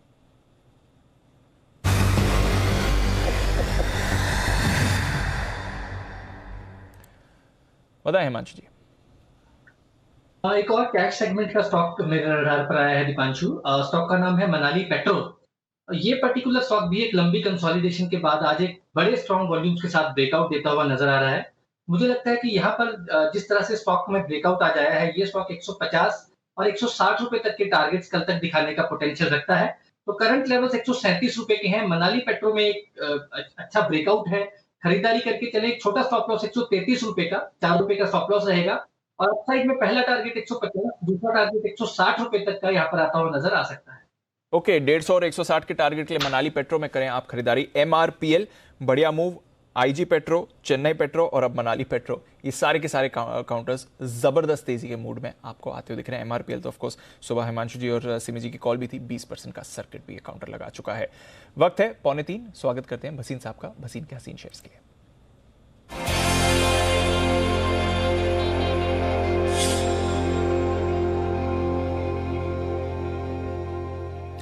गुड आफ्टरनून भसीन साहब, बताएं क्या करना है बाजार में? स्टॉक स्पेसिफिक एक्शन है भरपूर, थोड़ा इंडेक्स लेवल पर भी एक्शन दिख रहा है, क्या है आपकी राय? Good afternoon. तो दीपांशु देखिए, अब पहले तो आपने बैंक के शेयर बेचे और बैंक निफ्टी देखिए कैसे HDFC छोड़ के all the other banks are moving up. अब 2-3 दिन में आपका टेक्नोलॉजी भी खाली हो जाएगा बिकॉज जितना माल था most of it is out. So rotation से your selling is getting absorb because all bad news is already in the price. मुझे कोई दो राय नहीं कि टुडे और tomorrow you will start to head up, और आपने आज रैली देखी है। So the market is getting more broad base. मैं अभी भी सोचता हूं शॉर्ट कवरिंग बहुत जोर से आएगी in technology and other stocks. Most of the yields and other thing is already built in. Update दे दूं, NLC आपको 60 रुपए, 65 रुपए, 70 रुपए का था, आज 82.40 न्यू हाई बिक गया NLC। दूसरा आपको मैंने LIC हाउसिंग, M&M फाइनेंस दोनों आउट परफॉर्म है। सुबह भारत फोर्ज और AB कैपिटल कहा था बने रहिए। अब आपके लिए 3 पिक्स हैं और मैं कोई दो राय नहीं दीपांशु के, despite this large sell off in Infy and the others, the market will trend to move up. So their weightage will be there, but it will be made up by the PSUs and metals and other stocks. This is the opportunity to buy. Don't go by the futures. Try and buy your stocks which will make money for you. अब आपके लिए 2 नहीं 3 pics हैं, आप कहें तो मैं शुरू करूं। जी सर, प्लीज बताएं। तो देखिए, सबसे पहले लीजिए IDFC first bank. IDFC first bank के नंबर्स बहुत स्ट्रॉन्ग आएंगे। Net interest income margins are the best and the retail book is doing brilliantly. इनके लास्ट टाइम निम 5.4 आए थे। 40.5 में लीजिए, 39.25 का स्टॉप लॉस, 42 या 50 to 43 का टारगेट। दूसरा लीजिए दोनों insurance players, the largest value of new business was brilliant. तो एचडीएफसी लाइफ 555 में लीजिए, 545 का स्टॉप लॉस, 575 का टारगेट। और आईसीआईसीआई प्रू लीजिए 522-23 में, 512 का स्टॉप लॉस, 560 का target. Both the numbers from the insurance measures were brilliant, और insurance will do extremely well because as fixed income moves up, their treasury profits do very well. So buy both these large cap insurance companies. Okay तो दोनों insurers पर करें खरीदारी, ICICI Pru और साथ ही HDFC life. Almost similar levels हैं। ICICI Pru 560 का टारगेट, 512 का स्टॉप लॉस, एचडीएफसी लाइफ 575 का टारगेट, 545 का स्टॉप लॉस, और साथ ही आईडीएफसी फर्स्ट बैंक, भसीन साहब को कई बार ये काउंटर पसंद आया है, 42.5 43 के टारगेट्स के लिए यहां पर आप खरीदारी कर सकते हैं। 39.25 का आपको लगाना है स्टॉप लॉस। शुक्रिया भसीन साहब हमारे साथ जुड़ने के लिए। 3 फाइनेंशियल सेक्टर की कॉल भसीन साहब आपके लिए देते हुए दिख रहे हैं। आइए सुमित जी के पास चलते हैं, सुमित के सुपरहिट के लिए।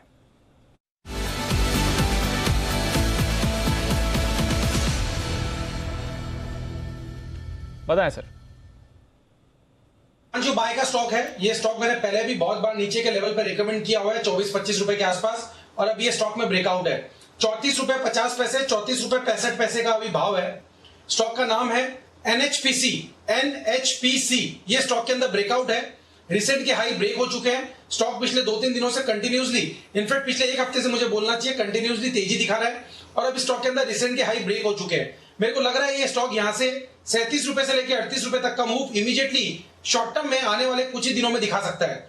स्टॉप लॉस से नीचे का स्टॉप लॉस लगाए 33 रुपए का, स्टॉप लॉस लगा के इसके अंदर तेजी का व्यू लेके काम करें। 37 से 38 रुपए इमीडिएट शॉर्ट टर्म के टारगेट। 38 के लेवल टूटते हैं तो 40 रुपए तक के लेवल भी स्टॉक के अंदर पोजिशनली ऊपर की तरफ देखने को मिल सकते हैं। एनएचपीसी में यहाँ पे सीएमपी पे खरीदारी करके चलने का सलाह रहेगा 33 रुपए के स्टॉप लॉस से 37 से 38 के टारगेट के लिए। ओके तो 37 से 38 के टारगेट के लिए यहां पर करके चलें खरीदारी। कैश मार्केट में रखिए नजर। वायदा कारोबार में तो थोड़ा एक्शन उतार चढ़ाव वाला बना हुआ है, बट कई सारे small mid cap shares, cash market के शेयर्स में आपको बड़ी तेजी, बड़ी मूव आती हुई दिख रही है। काफी सारे शेयर्स में अच्छे ब्रेकआउट्स भी हैं। आइए हिमांशु जी के पास चलते हैं। हिटमैन हिमांशु।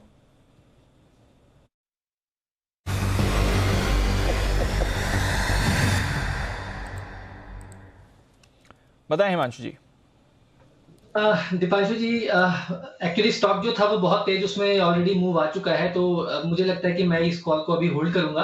कोई और स्टॉक ढूंढता हूं, क्योंकि जितने में मेरा नंबर आया उतने में स्टॉक में 5 से 7% का मूव ऑलरेडी आ चुका है, तो आई थिंक यहाँ पर मैं अवॉइड करना चाहूंगा। चलिए थोड़ी देर इंतजार करते हैं, कोई बात नहीं, बट नजर रखिए एक अच्छी मूव काफी सारे कैश स्टॉक्स में आ रही है। एक और स्टॉक HSIL, मुझे याद है आज सुबह सचिन जी के रेडार पर था। पोजिशनली उन्होंने आज रेकमेंड किया था SPL मिड कैप्स में 400 तक के टारगेट्स के लिए HSIL पर उन्होंने बात करी थी।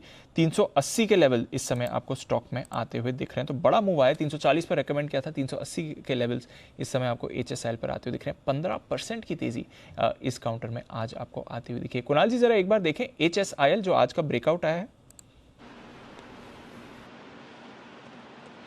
देखिए बहुत जबरदस्त अप ट्रेंड में स्टॉक है दीपांशु, और काफी समय से लगातार आउट परफॉर्म कर रहा है निफ्टी को, और आज इसमें एक फ्रेश ब्रेकआउट इसके चार्ट्स पर आता हुआ दिख रहा है। कंसोलिडेशन चल रहा था पिछले 1-1.25 महीने से, जिसका ब्रेकआउट हुआ है। Stock life time high levels पर ट्रेड कर रहा है, तो जिनके पास भी पोजीशन है बिल्कुल बने रहें, और अगर मान लीजिए स्टॉक में हल्का फुल्का करेक्शन आए तो उन स्तरों पर इसको बाय करना चाहिए। मुझे लगता है कि ये नए कीर्तिमान बनाएगा। इन स्तरों से भी अच्छा अपसाइड बनने की पूरी संभावना है, तो करेक्शन में मेरी खरीदारी की राय। ओके तो करेक्शन में खरीदारी की राय है, ये है आपके लिए इस समय HSIL, जिस पर एक बढ़िया मूव आती हुई दिख रही है। आशु सर, HDFC ग्रुप स्टॉक्स, वैसे तो आपने अपना व्यू कई बार पहले भी बताया है, बट जो गिरावट आई है HDFC बैंक में नतीजों के बाद, आज भी फॉलो ऑन सेलिंग थी, हालांकि अब थोड़ा निचले स्तरों से रिकवर हो रहा है। कैसे समझना है ये मर्जर लेवल से भी, मर्जर के पहले के लेवल से भी लगभग 10% का करेक्शन दिखा चुका है।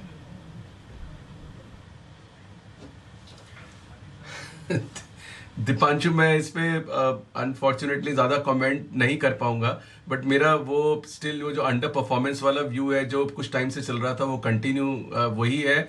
और अब तो जिस तरह के यूफोरिया में मतलब जो ट्रैप हुए हैं, तो मुझे दीपांशु आई डोंट नो, मतलब अब तो सिर्फ यही है कि मतलब एक होता है ना कि वो bounce back, dead cat bounce के बहुत घट गए और बहुत ही फ्रंट लाइन अच्छे स्टॉक्स हैं, वही डेड कैट बाउंस आ जाए या कुछ रीजन बने, बट अदरवाइज तो इस एक्सपायरी में और ओवरऑल तो दीपांशु जिस तरह की ट्रैपिंग हुई है, मतलब इतने फ्रंट लाइन नेम और जिस तरह का यूफोरिया दीपांशु, अगर आप उस दिन का जिस दिन ये मर्जर के बाद की न्यूज आई थी उस दिन के जरा अगर सारे दिन के अगर आप वो उठा के देख लो, I mean that was an unbelievable euphoria, जैसे होता है मतलब कोई जैकपॉट लग गया हो, कोई ऐसी वैल्यू अनलॉक हो गई हो, या मतलब it was little hard to believe.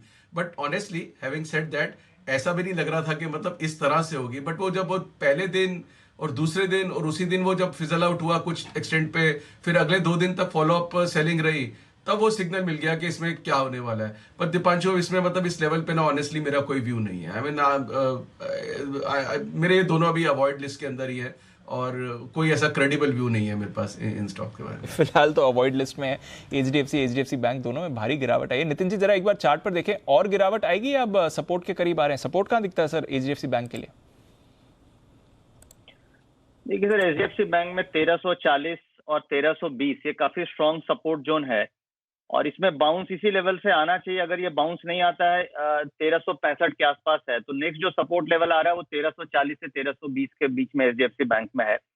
काफी ज्यादा ओवरसोल्ड कंडीशन में है और इनफैक्ट अगर आप देखेंगे तो वॉल्यूम्स में भी काफी अच्छे वॉल्यूम से ऊपर में सेलिंग आई है, बट यहाँ पे थोड़े थोड़े वॉल्यूम्स ड्राई अप हो सकते हैं। तो सपोर्ट जोन 1320 से 1340 के बीच में बनता है। 1320 से 1340 के बीच में सपोर्ट आता है, यानी कि यहाँ से भी थोड़ा और स्कोप दिख रहा है एनकाउंटर्स पर। अब देखते हैं वहाँ तक जाएगा या वहाँ से वापस ऊपर आपको आते हुए दिख सकता है। बट मेटल्स में आज आपने बढ़िया एक्शन आते हुए देखा है और आज सुबह एक स्टॉक हम आपके लिए हाईलाइट कर भी रहे थे और वो है कॉपर। जिस तरह से कॉपर में एक्शन बना है, हिंदुस्तान कॉपर में एक मूव आती हुई दिख रही है। आइए इसके बारे में थोड़ा समझते हैं। आशीष हमारे साथ जुड़े हुए हैं। आशीष बताइए क्या हुआ है यहाँ पर? दीपांशु, कॉपर स्टॉक्स पूरे मेटल पैक में वैसे तो देखिए अच्छी तेजी है, लेकिन कॉपर जो है आउट परफॉर्म कर रहा है। खासतौर पर अगर आप देखें तो हिंदुस्तान कॉपर यहाँ पर करीब आपको 5% की तेजी नजर आएगी। दरअसल अगर आप देखें तो पिछले 2 हफ्तों की ऊंचाई पर जो है कॉपर की कीमतें चल रही हैं। एलुमिनियम में जो है 10,500 के पार जो है फिलहाल कीमतें हैं और आज जो बड़ी तेजी आई है इसके पीछे का मेजर कारण यह है कि पेरू में एक माइन है, वहां पर जो है ऑपरेशंस बंद कर दिए गए हैं और माना जा रहा है कि हो सकता है कि ऑपरेशंस काफी दिनों तक जो है बंद रहे। और इस माइन का अगर आप देखें तो काफी बड़ा ग्लोबल मार्केट शेयर है, करीब 2% के आसपास की जो है सप्लाई, ग्लोबल सप्लाई इसी माइन से आती है। और पेरू जो है ये पूरी दुनिया का दूसरा सबसे बड़ा कॉपर उत्पादक देश है, तो सप्लाई की डेफिसिट है। कुछ खबरें ऐसी आ रही है कि जब एलुमिनियम में ट्रेडिंग खुलेगी तब वहां पर जो इन्वेंट्रीज हैं इसमें भी आपको गिरावट देखने को मिल सकती है। तो जिसके चलते अगर आप देखें तो कीमतों में बड़ा उछाल है, इसके लिए आज कॉपर स्टॉक्स में आपको बढ़िया तेजी देखने को मिल रही है। और जैसे कि हिंदुस्तान कॉपर, क्योंकि इसके 100% आय जो है कॉपर से आती है तो सबसे ज्यादा तेजी यहीं पर देखी जा रही है। लेकिन बाकी के दोनों स्टॉक्स में इतनी अभी तक की तेजी फैक्टर इन नहीं हुई। आप हिंडाल्को को देखिए, इनकी भी करीब 17% आय जो है सीधे तौर पर कॉपर से आती है। लोग इसको एल्यूमिनियम जायंट के तौर पर जानते हैं। वेदांता यहाँ पर भी देखें तो 12% जो आय है वो सीधे तौर पर कॉपर से आती है। तो हिंडाल्को और वेदांता ये 2 स्टॉक ऐसे हैं जिनमें इस खबर को अभी तक पूरी तरीके से असर नहीं आया, लेकिन हिंदुस्तान कॉपर में देखें तो बढ़िया तेजी है। Of course pure play copper की बात करें तो हिंदुस्तान कॉपर को ही सबसे बड़ा फायदा है, हालांकि हिंडाल्को वेदांता को भी थोड़ा फायदा होना चाहिए। Sumit ji, Hindustan copper charts? दीपांशु देखिए, ओवरऑल तो पोजीशंस होल्ड रख के चल सकते हैं, कोई दिक्कत नहीं है। कोई भी छोटा मोटा डिप आता है तो इसमें खरीदारी करे। मेरे को लगता है कि आने वाले दिनों के अंदर स्टॉक के अंदर एक बढ़िया मूव ऊपर की तरफ देखने को मिलेगा। 130 के ऊपर क्लोजिंग रिक्वायर्ड है, फिर 140 रुपए तक का मूव हिंदुस्तान कॉपर में आने वाले दिनों में देखने को मिल सकता है।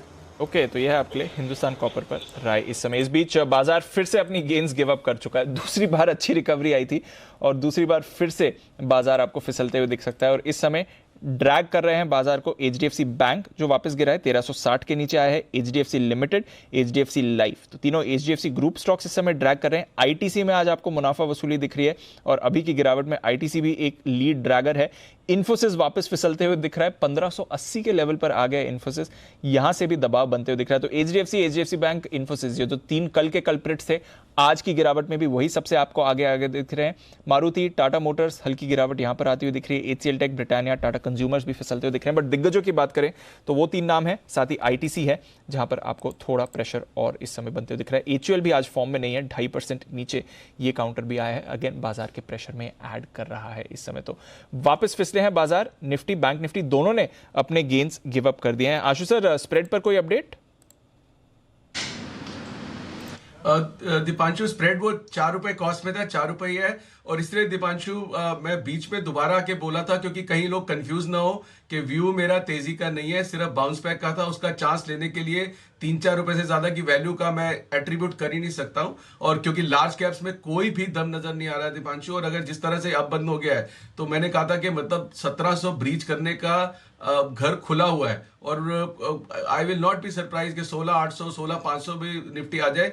तैयारी जरूर रहनी चाहिए। सिर्फ एक सिल्वर लाइनिंग है कि वो जो अभी आपने कहा या कि एचडीएफसी बैंक, इन्फोसिस और ये कितना गिर जाएंगे, इतना गिर गए हैं। तो मुझे लगता है कि इतना गिरने के बाद जो एक्सपायरी प्रेशर है वो कहीं और मतलब एक्सीडेंटल कैंडिडेट से पहले ही बन चुके हैं कि क्या कर सकता है, क्योंकि जो स्टॉक्स चल रहे हैं वो इंडेक्स नहीं संभाल सकते जो इंडेक्स में चल रहे हैं। और इसलिए मैंने आईटीसी का भी दीपांशु कंडीशनल कॉल दिया था कि 272, that is why it was converted to spread, कि मैं 4-5 रुपए का रिस्क तो ले सकता हूं, और वो भी अगले 10 दिन तक के लिए। तो it was a conditional call which was converted to spread. So this is precisely जो हम बात कर रहे थे दीपांशु, एंड वो आधे घंटे में मार्केट ने इस चीज को प्रूव कर दिया कि मतलब what is the texture of the market. So it is very stock specific. Stock specific में भी ये चीज है कि ये नहीं कि ये स्टॉक चलेंगे और ये नहीं चलेंगे, कुछ चलेंगे और कुछ ऐसा गिरेंगे कि ओवरऑल मार्केट को खराब कर देंगे। तो ये पता, it is a difficult market for any normal person कि वो इसको क्या समझे या कैसे करे। तो मतलब ऑलरेडी हम देख रहे हैं कि दीपांशु, दैट इज व्हाई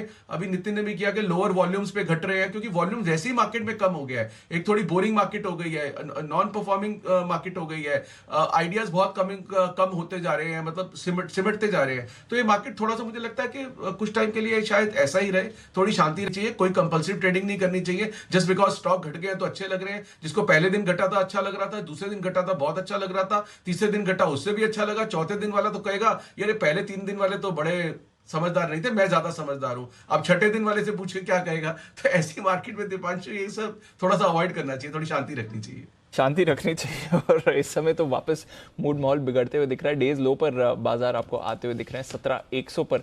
अब देखते हैं निफ्टी सपोर्ट ले पाएगा या नहीं, पर डेज हाई से लगभग 250 पॉइंट्स की गिरावट आपको आती हुई दिख रही है। वॉलेटाइल हो रहे हैं बाजार, ये एक फैक्टर है। आज सुबह हम बात कर रहे थे कि ओवरसोल्ड लेवल से एक बाउंस बैक आ सकता है, वो बाउंस बैक आया भी बट सस्टेन नहीं कर पाए ऊपरी स्तरों से, और वापस 17100 पर बाजार इस समय आपको फिसलते हुए दिख रहा है। अब देखते हैं यहाँ पर सपोर्ट मिलता है या फिर और गिरावट आपको आती हुई दिखेगी।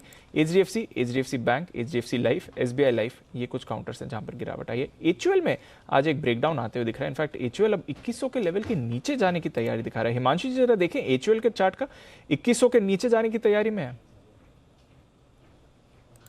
दीपांशु देखिए, सुबह से ही हमने एफएमसीजी स्टॉक्स में सबसे पहले रिवर्सल आते हुए देखा इस इंडेक्स में, माफ कीजिएगा, और हमने देखा कि ना केवल एचयूएल बल्कि कुछ और स्टॉक्स में भी हायर लेवल से एक अच्छी रिवर्सल देखने को मिली। मुझे लगता है कि एचयूएल अभी तक भी कोई बहुत बड़ा आउट परफॉर्मर इस बुल रन में नहीं रहा है। लोअर लेवल से एक रिकवरी जरूर अटेम्प्ट हुई थी, और जिस तरह से वापस से अपने 50 दिन की मूविंग एवरेज के आसपास से यहाँ पर सेलिंग आते हुए नजर आई है, हो सकता है आने वाले दिनों में 2040-2050 तक के लेवल्स इसमें आते हुए नजर आए। तो कोई भी उछाल अगर इसमें मिलता है तो मेरी बिकवाली करके चलने की सलाह रहेगी। 2120-2140 का जोन एक अच्छा लेवल है जहां पे फ्रेश शॉट्स इनिशिएट किए जा सकते हैं। एफएमसीजी काउंटर्स में बिकवाली आ रही है। एचयूएल तो इस समय ऑफ कोर्स लीड कर रहा है गिरावट, बट आईटीसी देखिए इस पर भी इस समय आपको वीकनेस बनी है। अभी सडन फॉल आईटीसी में भी आया, टाटा कंज्यूमर में भी आया, नेस्ले में भी आया। तो सारे एफएमसीजी काउंटर्स वीक थे बट अभी सडन एक फॉल दिखा रहे हैं, वहां पर आपको प्रेशर थोड़ा और बनते हुए दिख रहा है। बैंक निफ्टी भी अब 50 पॉइंट नीचे आ चुका है। आइए बिगुल सुमित जी के लिए सुमित के सुपर हिट।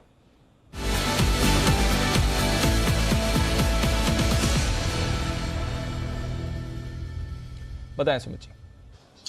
दीपांशु, मार्केट्स के अंदर सडन सेलिंग देखने को मिल रही है और आईटी स्टॉक्स में अच्छा खासा दबाव देखने को मिल रहा है। आईटी स्टॉक मेरे रडार पे आया है जहां पे यहाँ पे बिकवाली करके चलने का सलाह रहेगा। भाव चल रहा है 536 रुपए। स्टॉक का नाम है विप्रो। विप्रो के अंदर यहां से गिरावट देखने को मिल सकती है। कल का लो तो ब्रेक हो ही चुका है और रिसेंट का जो स्विंग लो था विप्रो का वो करीब 531 के आसपास है।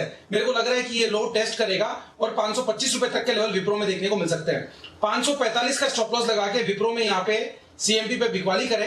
जिस तरह से आईटी स्टॉक्स पे एक ही करके ब्रेकडाउन आ रहा है, विप्रो में भी यहां से एक फॉल देखने को मिलना चाहिए। 525 रुपया, 520 रुपया, ये दो लेवल नीचे में विप्रो में देखने को मिल सकते हैं।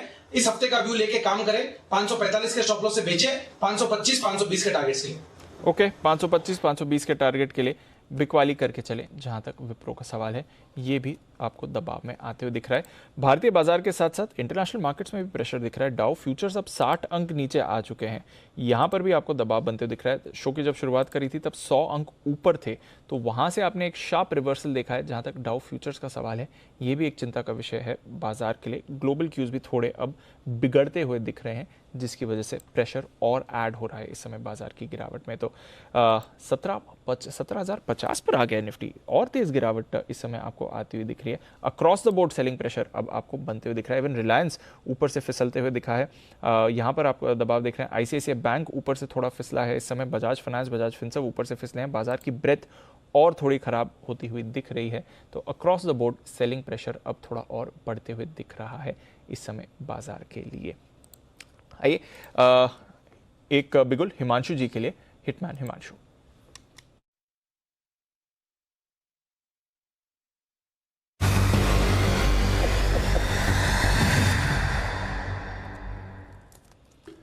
बताएं हिमांशु जी। दीपांशु, पिछले कुछ मिनटों में जिस तरह का सेल ऑफ यहाँ पर देखने को मिला है, मुझे लगता है कि एक जो सेलिंग है ये कल के सेशन में एक्सटेंड हो सकती है। और एक काउंटर जिसमें मुझे लगता है कि फॉर द टाइम बीइंग एक टॉप बनता हुआ नजर आ रहा है, वो है चंबल फर्टिलाइजर। दीपांशु, अगर आप आज की स्टॉक की कैंडल देखें तो आज ही स्टॉक ने नया एक शायद लाइफ टाइम हाई बनाया, और आज के ही सेशन में अगर आप देखें तो क्लियर कट एक बियरिश इनगल्फिंग कैंडल बना चुका है, जिसमें पूरे पिछले कल का दिन की जो तेजी थी वो आज की मंदी में इनगल्फ हो चुकी है।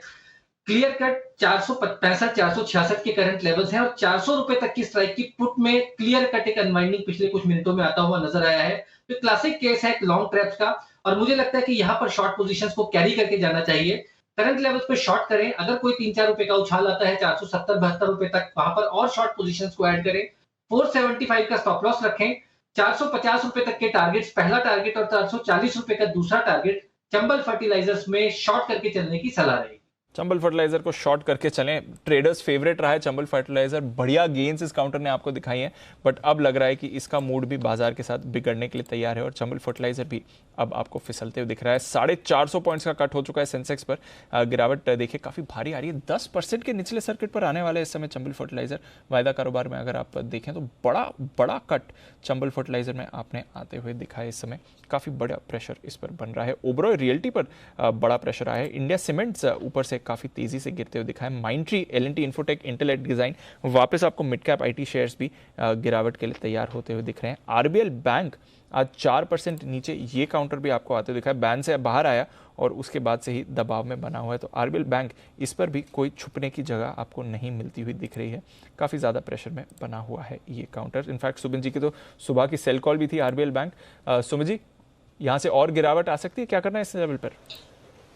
देखिए दीपांशु, बैंक निफ्टी ने जिस तरह से 1 घंटे पहले ब्रेकआउट दिखाया था, उसके बाद बैंक निफ्टी पूरा रिवर्स हुआ है, और निफ्टी ने तो एक अच्छा खासा फॉल दिखा दिया। और बैंकिंग स्टॉक्स भी देखिए अब एक एक करके रिवर्स हो रहे हैं। तो आरबीएल बैंक तो मेरा सुबह से सेल है। मेरे को लग रहा है कि इसके अंदर 122 रुपए 120 रुपए तक के लेवल देखने को मिल सकते हैं। आरबीएल बैंक में ट्रेलिंग स्टॉप लॉस का यूज करें और पोजीशंस होल्ड करें। अभी और नीचे के लेवल आरबीएल बैंक में देखने को मिल सकते हैं। तो और नीचे के लेवल्स आरबीएल बैंक में आपको देखने को मिल सकते हैं, इस पर रखनी है नजर। बैन से बाहर आया था और बाहर आने के बाद आज बड़ा टूटा है।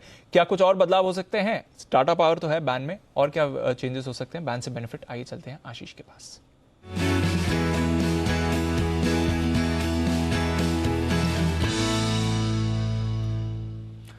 इससे पहले कि मैं आशीष के पास जाऊं, 17,000 इस समय निफ्टी ने तोड़ दिया है। तो 17,000 का भी सपोर्ट अब निफ्टी तोड़ते हुए आपको दिख रहा है।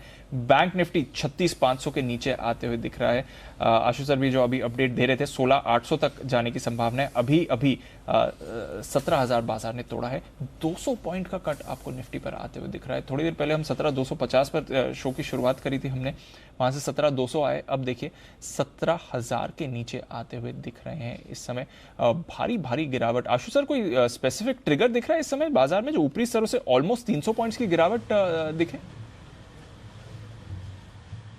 नहीं दीपांशु, ऐसा कोई ट्रिगर नहीं है। मैंने क्या बोला कि ऊपर से जो मार्केट ये नीचे आया है, फ्रंट लाइन और इंडेक्स में सारे ट्रैपिंग है, तो जरा सा भी कुछ ट्रिगर मिलेगा तो ऐसे पैक ऑफ कार्ड्स की तरह गिरेगा। तो वही जो मैं एग्जैक्टली ये चीज बोल रहा था कि स्टॉक स्पेसिफिक तो थोड़ी बहुत चीजें ठीक है, तो बट नीचे का घर तो दीपांशु खुला ही हुआ है। अब 16,800 है, 16,500 है, मतलब इंडेक्स में तो पूरे दीपांशु एक चीज देखिए कि हुआ क्या, ये एचडीएफसी बैंक को हम कर रहे हैं, उसके चलते उन दोनों स्टॉक में तो छोड़ो और फ्रंट लाइनर्स में भी बाइंग हो गई। मतलब people are trapped in all other stocks also, because जो वो माहौल बना था उस वक्त का, जो माहौल, मतलब उस दिन में, मतलब I was itching to come, या किसी तरह से, मतलब मैं समझ नहीं पा रहा था कि हुआ क्या। जबकि अनिल जी ने बाद में पूछा भी कि कोई व्यू चेंज हुआ, बट उसके चलते not on these two stocks, उसके चलते जो माहौल बना उसमें बाकी स्टॉक्स में भी ऐसे मतलब तेजी की बाइंग आ गई कि जैसे पता नहीं क्या हो गया। तो इसलिए वो सारी चीजें हैं। तो अब क्या होगा कि जब अब आप फंसे हुए हैं, या और इसमें इस वक्त प्रॉब्लम लार्ज कैप्स और इंडेक्स में है दीपांशु, तो वहां पे जरा सा भी कोई नेगेटिव ट्रिगर आएगा। और जो फेवरेट सेक्टर्स होते हैं, जैसे हम फर्टिलाइजर की बात करें, अभी मुझे नहीं पता चंबल में क्या हुआ, लेकिन चंबल के साथ जीएनएफसी, जीएसएफ, ये बाकी भी गिरने लग जाएंगे, क्योंकि ये सारे stock too much in the limelight है। और देखिए ना किस तरह की मूव आई हुई है, तो थोड़ा बहुत गिरेंगे। हमें ऊपर से, नीचे से देखेंगे तो हम 50% बढ़े हुए हैं, ऊपर से 10-15% भी इंट्राडे लगेगा कि बड़ा शार्प फॉल आया हुआ है। तो ये नॉर्मल चीजें हैं इसके अंदर, मतलब, बट इंडेक्स में I am absolutely not comfortable. Vishwesh ji, जरा एक बार बैंक निफ्टी पर भी राय दें। जो सडन रिवर्सल हुआ है, 400 पॉइंट नीचे अब बैंक निफ्टी है। ऊंचाई से तो काफी तेज बैंक निफ्टी गिर चुका है, ऑलमोस्ट 800 पॉइंट्स गिरा है बैंक निफ्टी। अगला लेवल किधर आता है सर?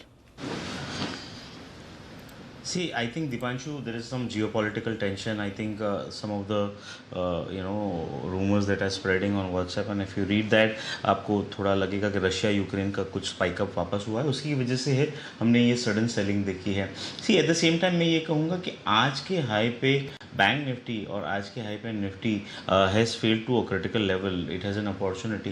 बट अब मुझे लगता है कि आज की क्लोजिंग पे थोड़ा सा व्यू हमें न्यूट्रल टू नेगेटिव भी करना चाहिए, बिकॉज समहाउ मुझे ऐसा लग रहा है ये जियोपॉलिटिकल टेंशन है वो ससाइड नहीं आ रहे हैं, और समहाउ बहुत ज़्यादा पुट राइटर्स ट्रैप हो जाएंगे अगर 17,000 के नीचे मार्केट जाता है। इफ़ यू रिमेंबर 36,500 के नीचे मार्केट जाता है। 17,200 के कॉल राइटर को हम सोच रहे थे कि वो ट्रैप होगा। On the other hand it is turning out to be the opposite, 17,200 का put writer. So massive writers on the put side में get trap. At the same time मुझे लगता है nobody wants to carry position overnight. So इसमें I think broker as well as 3-10 हुए हैं। 3-10 पे most of the retail जो brokers होते हैं उनकी पोजीशन ऑटो स्क्वायर ऑफ होती है, और mostly people would have been on the long side. In fact first half में बहुत ज़्यादा मार्केट भी अच्छा था। तो मुझे लगता है कि it's a mix of lot of things. Best ये होता है ऐसी सिचुएशन में कि वेट करें, एंड ऑफ द डे का पोजीशन लेस लेके जाए। थोड़ा लॉस हो तो काट लीजिए, क्योंकि कल वो लॉस बढ़ भी सकता है। तो I would say bank Nifty अगर 36,500 के नीचे जाता है तो अगला लेवल सीधा 35,000 के आसपास है। तो 36,500 पर तो आ ही चुका है। अब यहाँ से अगर और नीचे गया तो आप और वीकनेस बाजार पर देख सकते हैं। 36,500 पर बैंक निफ्टी इस समय, और निफ्टी 17,000 वापस आते हुए दिख रहा है उन लेवल्स पर। एक शार्प सडन फॉल बाजार में आते हुए दिखा था, उसके बाद थोड़ा संभलने की कोशिश इस समय बाजार कर रहे हैं। बट डेफिनेटली मूड माहौल पिछले 15 मिनटों में काफ़ी खराब होते हुए दिखा है, जिसकी वजह से बाजार में ऐसा एक्शन बना हुआ है। बैन से बेनिफिट आशीष हैं हमारे साथ तैयार। आशीष बताएं, टाटा पावर कोई और कंपनी देगा इसे? दीपांशु, कोई कंपनी नहीं दे रहा, यही बैन में बना रहेगा। अभी फिलहाल देखें तो 92% है, कल करीब 103% के साथ बैन में आया तो ये बैन में जो है बैन में बना ही रहेगा। बाकी तो कोई भी स्टॉक ऐसा है नहीं जिसकी मार्केट वाइड पोजीशन लिमिट जो है 95% के ऊपर हो, तो अकेला यही टाटा पावर ही बना रहेगा। ओके, तो टाटा पावर है, टाटा पावर ही बना रहेगा, वो तो कोई बदलाव नहीं है। आशीष, कुछ खबरें चल रही हैं जुबिलेंट फूड को लेकर भी। आज ऑफ कोर्स इसका स्टॉक स्प्लिट हुआ है, तो एडजस्टमेंट प्राइस पर भी हुआ है, और साथ ही एफएनओ लॉट साइज भी इसका बड़ा है एडजस्टेड प्राइस के लिए। 5:1 का स्प्लिट था। इसको लेकर जो क्लैरिफिकेशन है कि शायद ये भी बैन में आ सकता है। देखिए, बहुत लोग ऐसा मान रहे हैं कि बैन में आ जाएगा, और अनएडजस्टेड तौर पर अगर आपको बताऊं तो मार्केट वाइड पोजीशन लिमिट जो है इसकी करीब 148% है।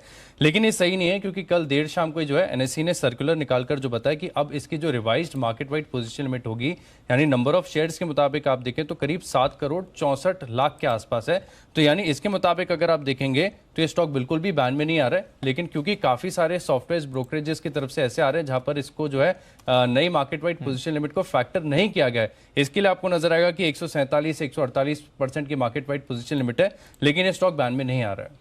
बैन में नहीं आया, बैन में नहीं आएगा। वो कल की पोजीशन को एडजस्ट नहीं किया गया। हाँ, वो मार्केट वाइड पोजीशन लिमिट इन्होंने बढ़ाई नहीं है बेसिकली। तो ये आपके लिए क्लैरिटी आ रही है। जुबिलेंट फूड बैन में नहीं आ रहा है, परेशान मत होइए। टाटा पावर बैन में था, बना रहेगा, और कोई स्टॉक एंट्री के लिए तैयार नहीं है इस समय बैन में। बट डेफिनेटली एग्जिट काफी सारे इन्वेस्टर्स की हो रही है काफी सारे स्टॉक्स में, और उसका एक्शन आप देख रहे हैं। अब HDFC 5.5% नीचे है, HDFC लाइफ 4.5% नीचे है, इन्फोसिस 3.5% नीचे है, और HDFC बैंक भी 3.5% नीचे। हल्की हल्की रिकवरी आई थी HDFC बैंक में, वो पूरी तरह से आपको गिव अप करती हुई दिख रही है। बाकी बैंकिंग स्टॉक्स भी अब आपके नेगेटिव टेरिटरी में आ गए हैं, तो संभलने का कोई चांस मिला ही नहीं। HDFC बैंक हल्की रिकवरी आई और वापस ये फिसल गया। आइए सुमित जी के पास वापस चलते हैं, सुमित के सुपर हिट के लिए।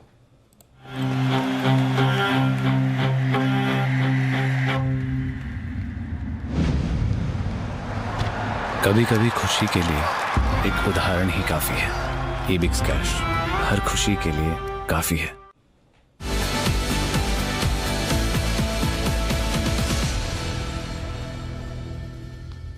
बताएं सर। सेलिंग आ रहा है एक एक करके सभी स्टॉक्स में। अब ऑटो सेक्टर के अंदर दबाव देखने को मिल रहा है, तो जो स्टॉक मेरे रडार पे आया है उसका भाव चल रहा है 125 रुपया, 125 रुपया 10 पैसा। स्टॉक का नाम है अशोक लीलैंड। अशोक लीलैंड के अंदर कल का लो ब्रेक हुआ है, ऊपर से नीचे की तरफ 200 DMA लेवल ब्रेक हुए हैं, और पिछले कई दिनों की तेजी के बाद लास्ट 2-3 दिनों में स्टॉक में थोड़ा सा प्रॉफिट बुकिंग देखने को मिला है, और आज प्रॉफिट बुकिंग गहराते हुए देखने को मिल रहा है। स्टॉक के अंदर यहां से और नीचे के लेवल देखने को मिल सकते हैं, प्रॉफिट बुकिंग यहां से बढ़ सकती है, जिसके अंदर 121 रुपए से लेके 118 रुपए तक के टारगेट अशोक लीलैंड में इमीडिएटली ट्रेडिंग के लिहाज से 2-3 दिनों में देखने को मिल सकते हैं। 128 का स्टॉप लॉस लगा के अशोक लीलैंड में यहाँ पे CMB पे बिकवाली करे, नीचे के अंदर 121 रुपया और 118 रुपया ये लेवल देखने को मिल सकते हैं। 21 और 118 के टारगेट्स के लिए अशोक लेलैंड, इस पर आप करके चल सकते हैं बिकवाली। ये है सुमित जी की राय। कैश का ऑप्शन स्वागत करते हैं जय ठक्कर का।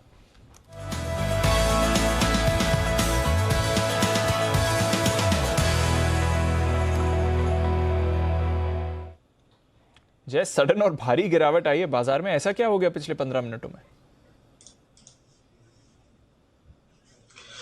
हाँ बिल्कुल दीपांशु, जबरदस्त एक सेलिंग प्रेशर हमें देखने मिल रहा है मार्केट्स में। तो पहले तो दीप मैं एक रिकमेंडेशन दे देता हूँ मेरी। 17,100 का पुट ऑप्शन यहाँ पे खरीदना है आपको। 190 पे मिल रहा है अभी, सो इसको खरीदे 190 पे दीपांशु। एंड यहाँ पे जो आपको स्टॉप लॉस प्लेस करना होगा दैट वुड बी 142, सो 190 पे खरीदे। 142 का स्टॉप लॉस रहेगा। 17,100 का पुट, यही 21 अप्रैल की एक्सपायरी का दीपांशु। टारगेट ऊपर में जो पहले निकल कर आ रहे हैं वो 254 के है, 254, and second target will be 292। सो 254, 292 ये तो टारगेट्स के लिए खरीदना है आपको। वोलेटिलिटी हाई है। आज के लिए स्टॉप लॉस जो रहेगा वो क्लोजिंग बेसिस पे रहेगा for today, because next 15 minute, but then volatility is high, so that is how one has to play. And जो हिसाब से 17,000 के नीचे, इनफैक्ट 17,050 100 के नीचे ही बंद हो रहा है। thereafter 17,000 पे ब्रेक हुआ है। नेक्स्ट लेवल जो दीप आ रहा है वो 16,850 आ रहा है दीप। शार्प फॉल है हाई लेवल से दीपांशु। आई एम श्योर कि कुछ ना कुछ कारण से न्यूज से बेस्ड आया रहेगा। 17,100 का कॉल ऑप्शन उन्होंने सुबह दिया, वहां पे प्रॉफिट बुक करने की सलाह दी। इनफैक्ट स्वैप ऑयल का उछाल आया एज एंटिसिपेटेड मार्केट में, एंड वहां से 17,300 का जो लेवल में बता रहा था 300, 325 दीपांशु के इसके ऊपर बंद हो तो ही इसको मानना चाहिए कि 400, 450 तक जाएगा। अदरवाइज वहां से सेलिंग प्रेशर देखने मिलेगा। Sell on rise and buy on dips करते थे दीप, बट देन जो हिसाब से 17,100 ब्रेक हुआ, एंड देन आफ्टर 17,000 में ब्रेक हो रहा है, क्लोज आता है कि उसके नीचे वो देखने को रहा।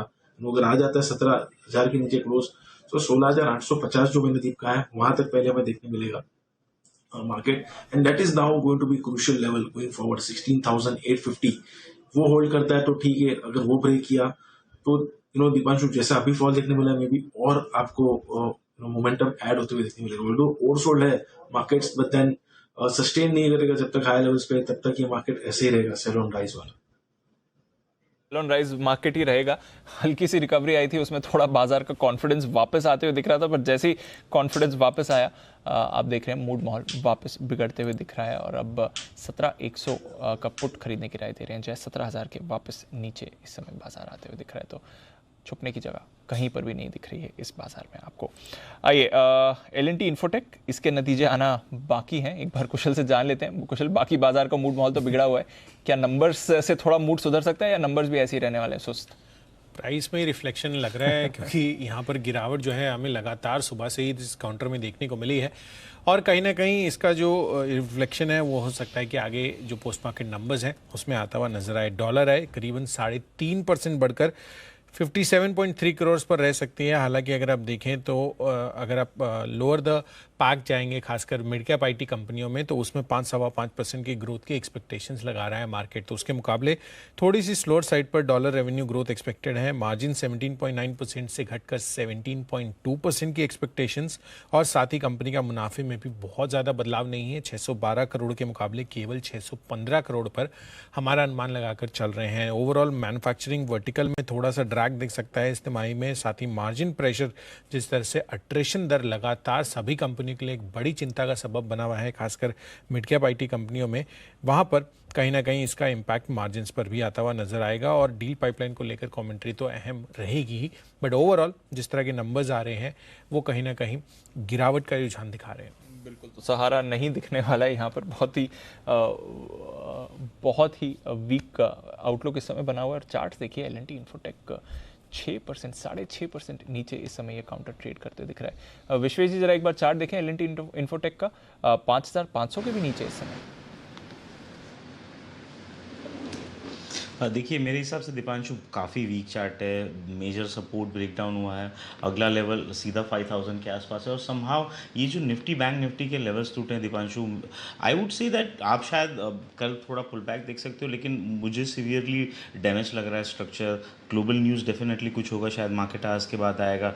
मुझे लगता है बहुत ही लाइट पोजीशन कैरी करना चाहिए, हेज बाय करना चाहिए। 36,500 का बैंक निफ्टी का पुट भी कैरी कर सकते हो। ओवरऑल मुझे लगता है लॉन्ग नहीं जाना चाहिए, लॉन्ग नहीं जाना चाहिए इस समय। पूरा मूड माहौल इस समय बिगड़ते हुए बाजार का आपको आते हुए दिख रहा है। आइए एक बिगुल हिमांशु जी के लिए, हिटमैन हिमांशु।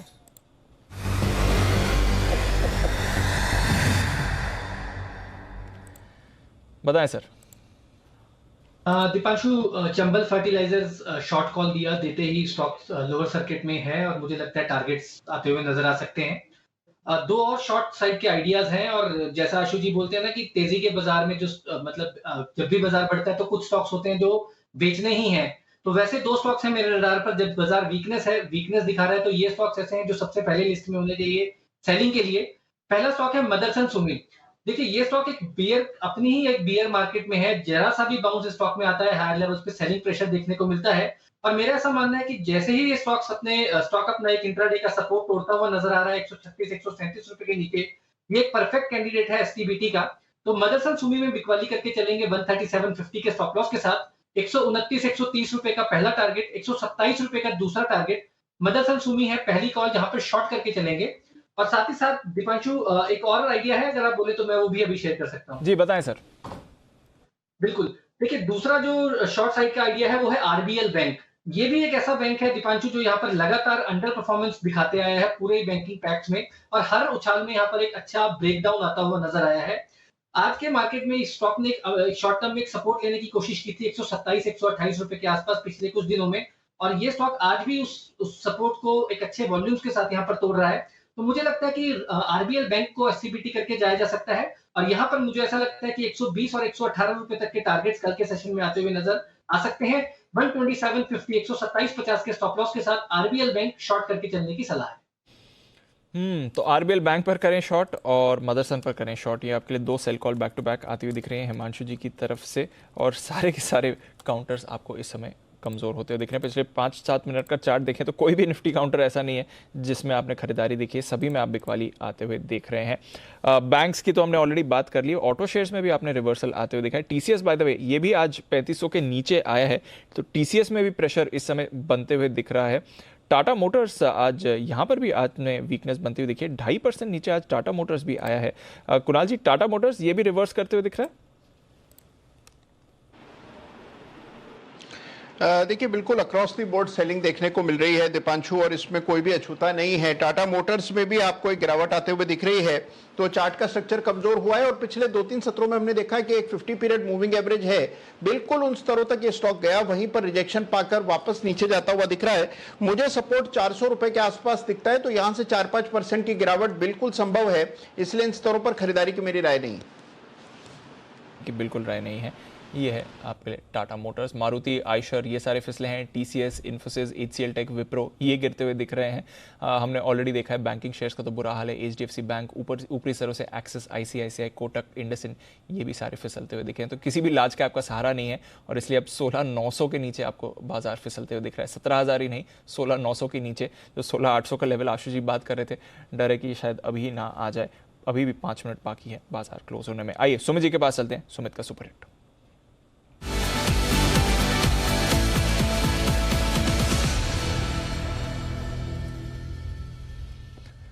बताएं सर। दीपांशु, एक सेल कॉल 156 का अभी भाव चल रहा है। स्टॉक का नाम है इंडिया बुल हाउसिंग फाइनेंस। इसको यहाँ पे CMP पे बेचे। कल का लो ब्रेक हो चुका है। पिछले 5 दिनों से हर रोज धीरे धीरे करके वीकनेस दिखा रहा था और आज वीकनेस बढ़ती हुई देखने को मिल रही है। 150 का पहला टारगेट, 145 का दूसरा टारगेट, 156 के आसपास बेचे, 162 का स्टॉप लॉस और 150 से लेके 145 तक के लेवल इसी हफ्ते में इंडिया बुल हाउसिंग फाइनेंस पे देखने को मिल सकते हैं। तो 162 के स्टॉप लॉस से बिकवाली करके चलने का सलाह रहेगा। फेवरेट शॉट है बाजार का इंडिया बुल्स हाउसिंग फाइनेंस, और एक बार फिर से अब गिरावट में तो ये रेडार पर आता ही है, इसलिए इंडिया बुल्स हाउसिंग फाइनेंस पर आप और वीकनेस बनते हुए दिख रहे हैं। तो ब्रेक डाउन उस पर आते हुए दिखा है। HDFC लिमिटेड एक बार जरा पुल अप करिए, 6% नीचे, अगर मैं स्क्रीन से रीड कर रहा हूँ 6% नीचे अभी HDFC लिमिटेड आते हुए दिख रहा है और ज़्यादा गिरावट इस काउंटर पर बनी है। HDFC बैंक तो नीचे था ही, 6% नीचे HDFC लिमिटेड आया है, उसका प्रेशर और आपने बाजार पर बनते हुए देखा। तो अगर लार्ज कैप से आपको सहारा नहीं देंगे तो फिर बाजार तो और तेजी से गिरते हुए आपको दिखेगा ही। माइंट्री ऑलमोस्ट 10% नीचे इस समय माइंट्री का चार्ट आपको आते हुए दिख रहा है, तो इस पर भी एक बड़ा ब्रेकडाउन इस समय बना हुआ है। माइंट्री का चार्ट जरा एक बार चेक करें कुणाल जी के साथ। कुणाल जी, माइंट्री 10% के सर्किट की तरफ जा रहा है सर। बिल्कुल दीपांशु, बड़ा ब्रेकडाउन आता हुआ चार्ट पर नजर आ रहा है, लेकिन यहीं इन्हीं स्तरों के आसपास जहां फिलहाल ट्रेड कर रहा है, यहां पर एक सपोर्ट है और ये सपोर्ट जो है ये 3550 के आसपास है। अभी भाव जो है वो 3600 के आसपास है। तो मुझे लगता है 3550 का लेवल टूटे तो इसमें फ्रेश बिकवाली का दबाव देखने को मिलेगा।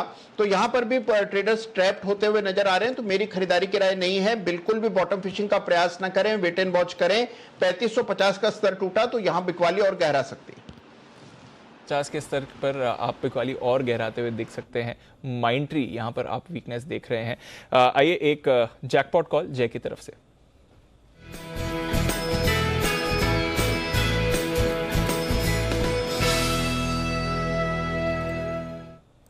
बताएं जय।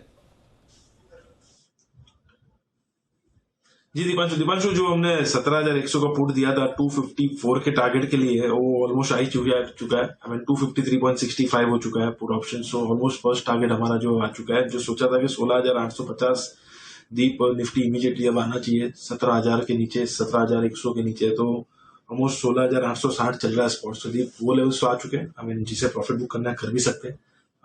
एंड नेक्स्ट जो रिकमेंडेशन है मेरा वो बायोकॉन के पुट पे है। 340 के स्ट्राइक का पुट ऑप्शन बायोकॉन का खरीदे आप। दीप 8 रुपए के आसपास मिल रहे हैं, 8 रुपीज 10 पैसे पे मिल रहा है ये। इसको खरीद कर चले। यहाँ पे मुझे ऐसा लग रहा है कि वीकनेस आपको देखने मिली। हालांकि मोमेंटम स्टॉक्स में ज्यादा गिरावट देखने मिली है हाई बीटा स्टॉक्स में, बट ये डिफेंसिव प्ले में मुझे बायोकॉन भी ऐसा लग रहा है कि इसमें क्लियर ब्रेकडाउन है, शॉर्ट्स बिल्डअप है यहाँ पे। एंड इसका जो ऊपर में टारगेट दीपांशु बन रहा है दैट वुड बी 14 रुपीज 90 पैसे, 14 रुपए 90 पैसे का पहला टारगेट रहेगा दीप। एंड दूसरा टारगेट बन रहा है 19 रुपए का। सो 14.90 एंड 19 ये दो टारगेट्स के लिए खरीदे। यहाँ पे आपको स्टॉप लॉस जो दीप नीचे प्लेस करना होगा that would be at 4 rupees 60 पैसे, 4 रुपए 60 पैसे पे आप स्टॉप लॉस प्लेस कीजिए। बायोकॉन में मुझे ऐसा लग रहा है कि दीपांशु जो इसके प्रीवियस लोस थे 319 के करीब के वो ब्रेक होते हुए नजर आएंगे। 315 310 तक बायोकॉन फिसल सकता है। जो हिसाब से अब ये 340 के लेवल्स ब्रेक किए इसने, आई थिंक जब तक अब उसके ऊपर नहीं जाता, that is just 5 rupees from here on. तो 5 रुपए का रिस्क है स्पॉट में प्राइस में, और नीचे अगर आप देखें तो 315 यानी कि यहाँ से लगभग और 20 पॉइंट की गिरावट आ सकती है। तो 1:4 का रिस्क और फ्यूचर्स में भी है, अगर किसे करना तो पुट के थ्रू भी कर सकते हैं। एंड ACC दीप हमने सेल दिया था आफ्टरनून में, उसमें भी अच्छा खासा फॉल देखने मिला है। सो वहां पे भी किसे प्रॉफिट बुक करना है तो कर सकते हैं। ओके, तो ये है आपके लिए राय जहां तक बिकवाली की आ रही है। बायोकॉन पुट खरीद कर चले, ये है व्यू इस समय। एक क्विक कॉल हिमांशु जी की तरफ से।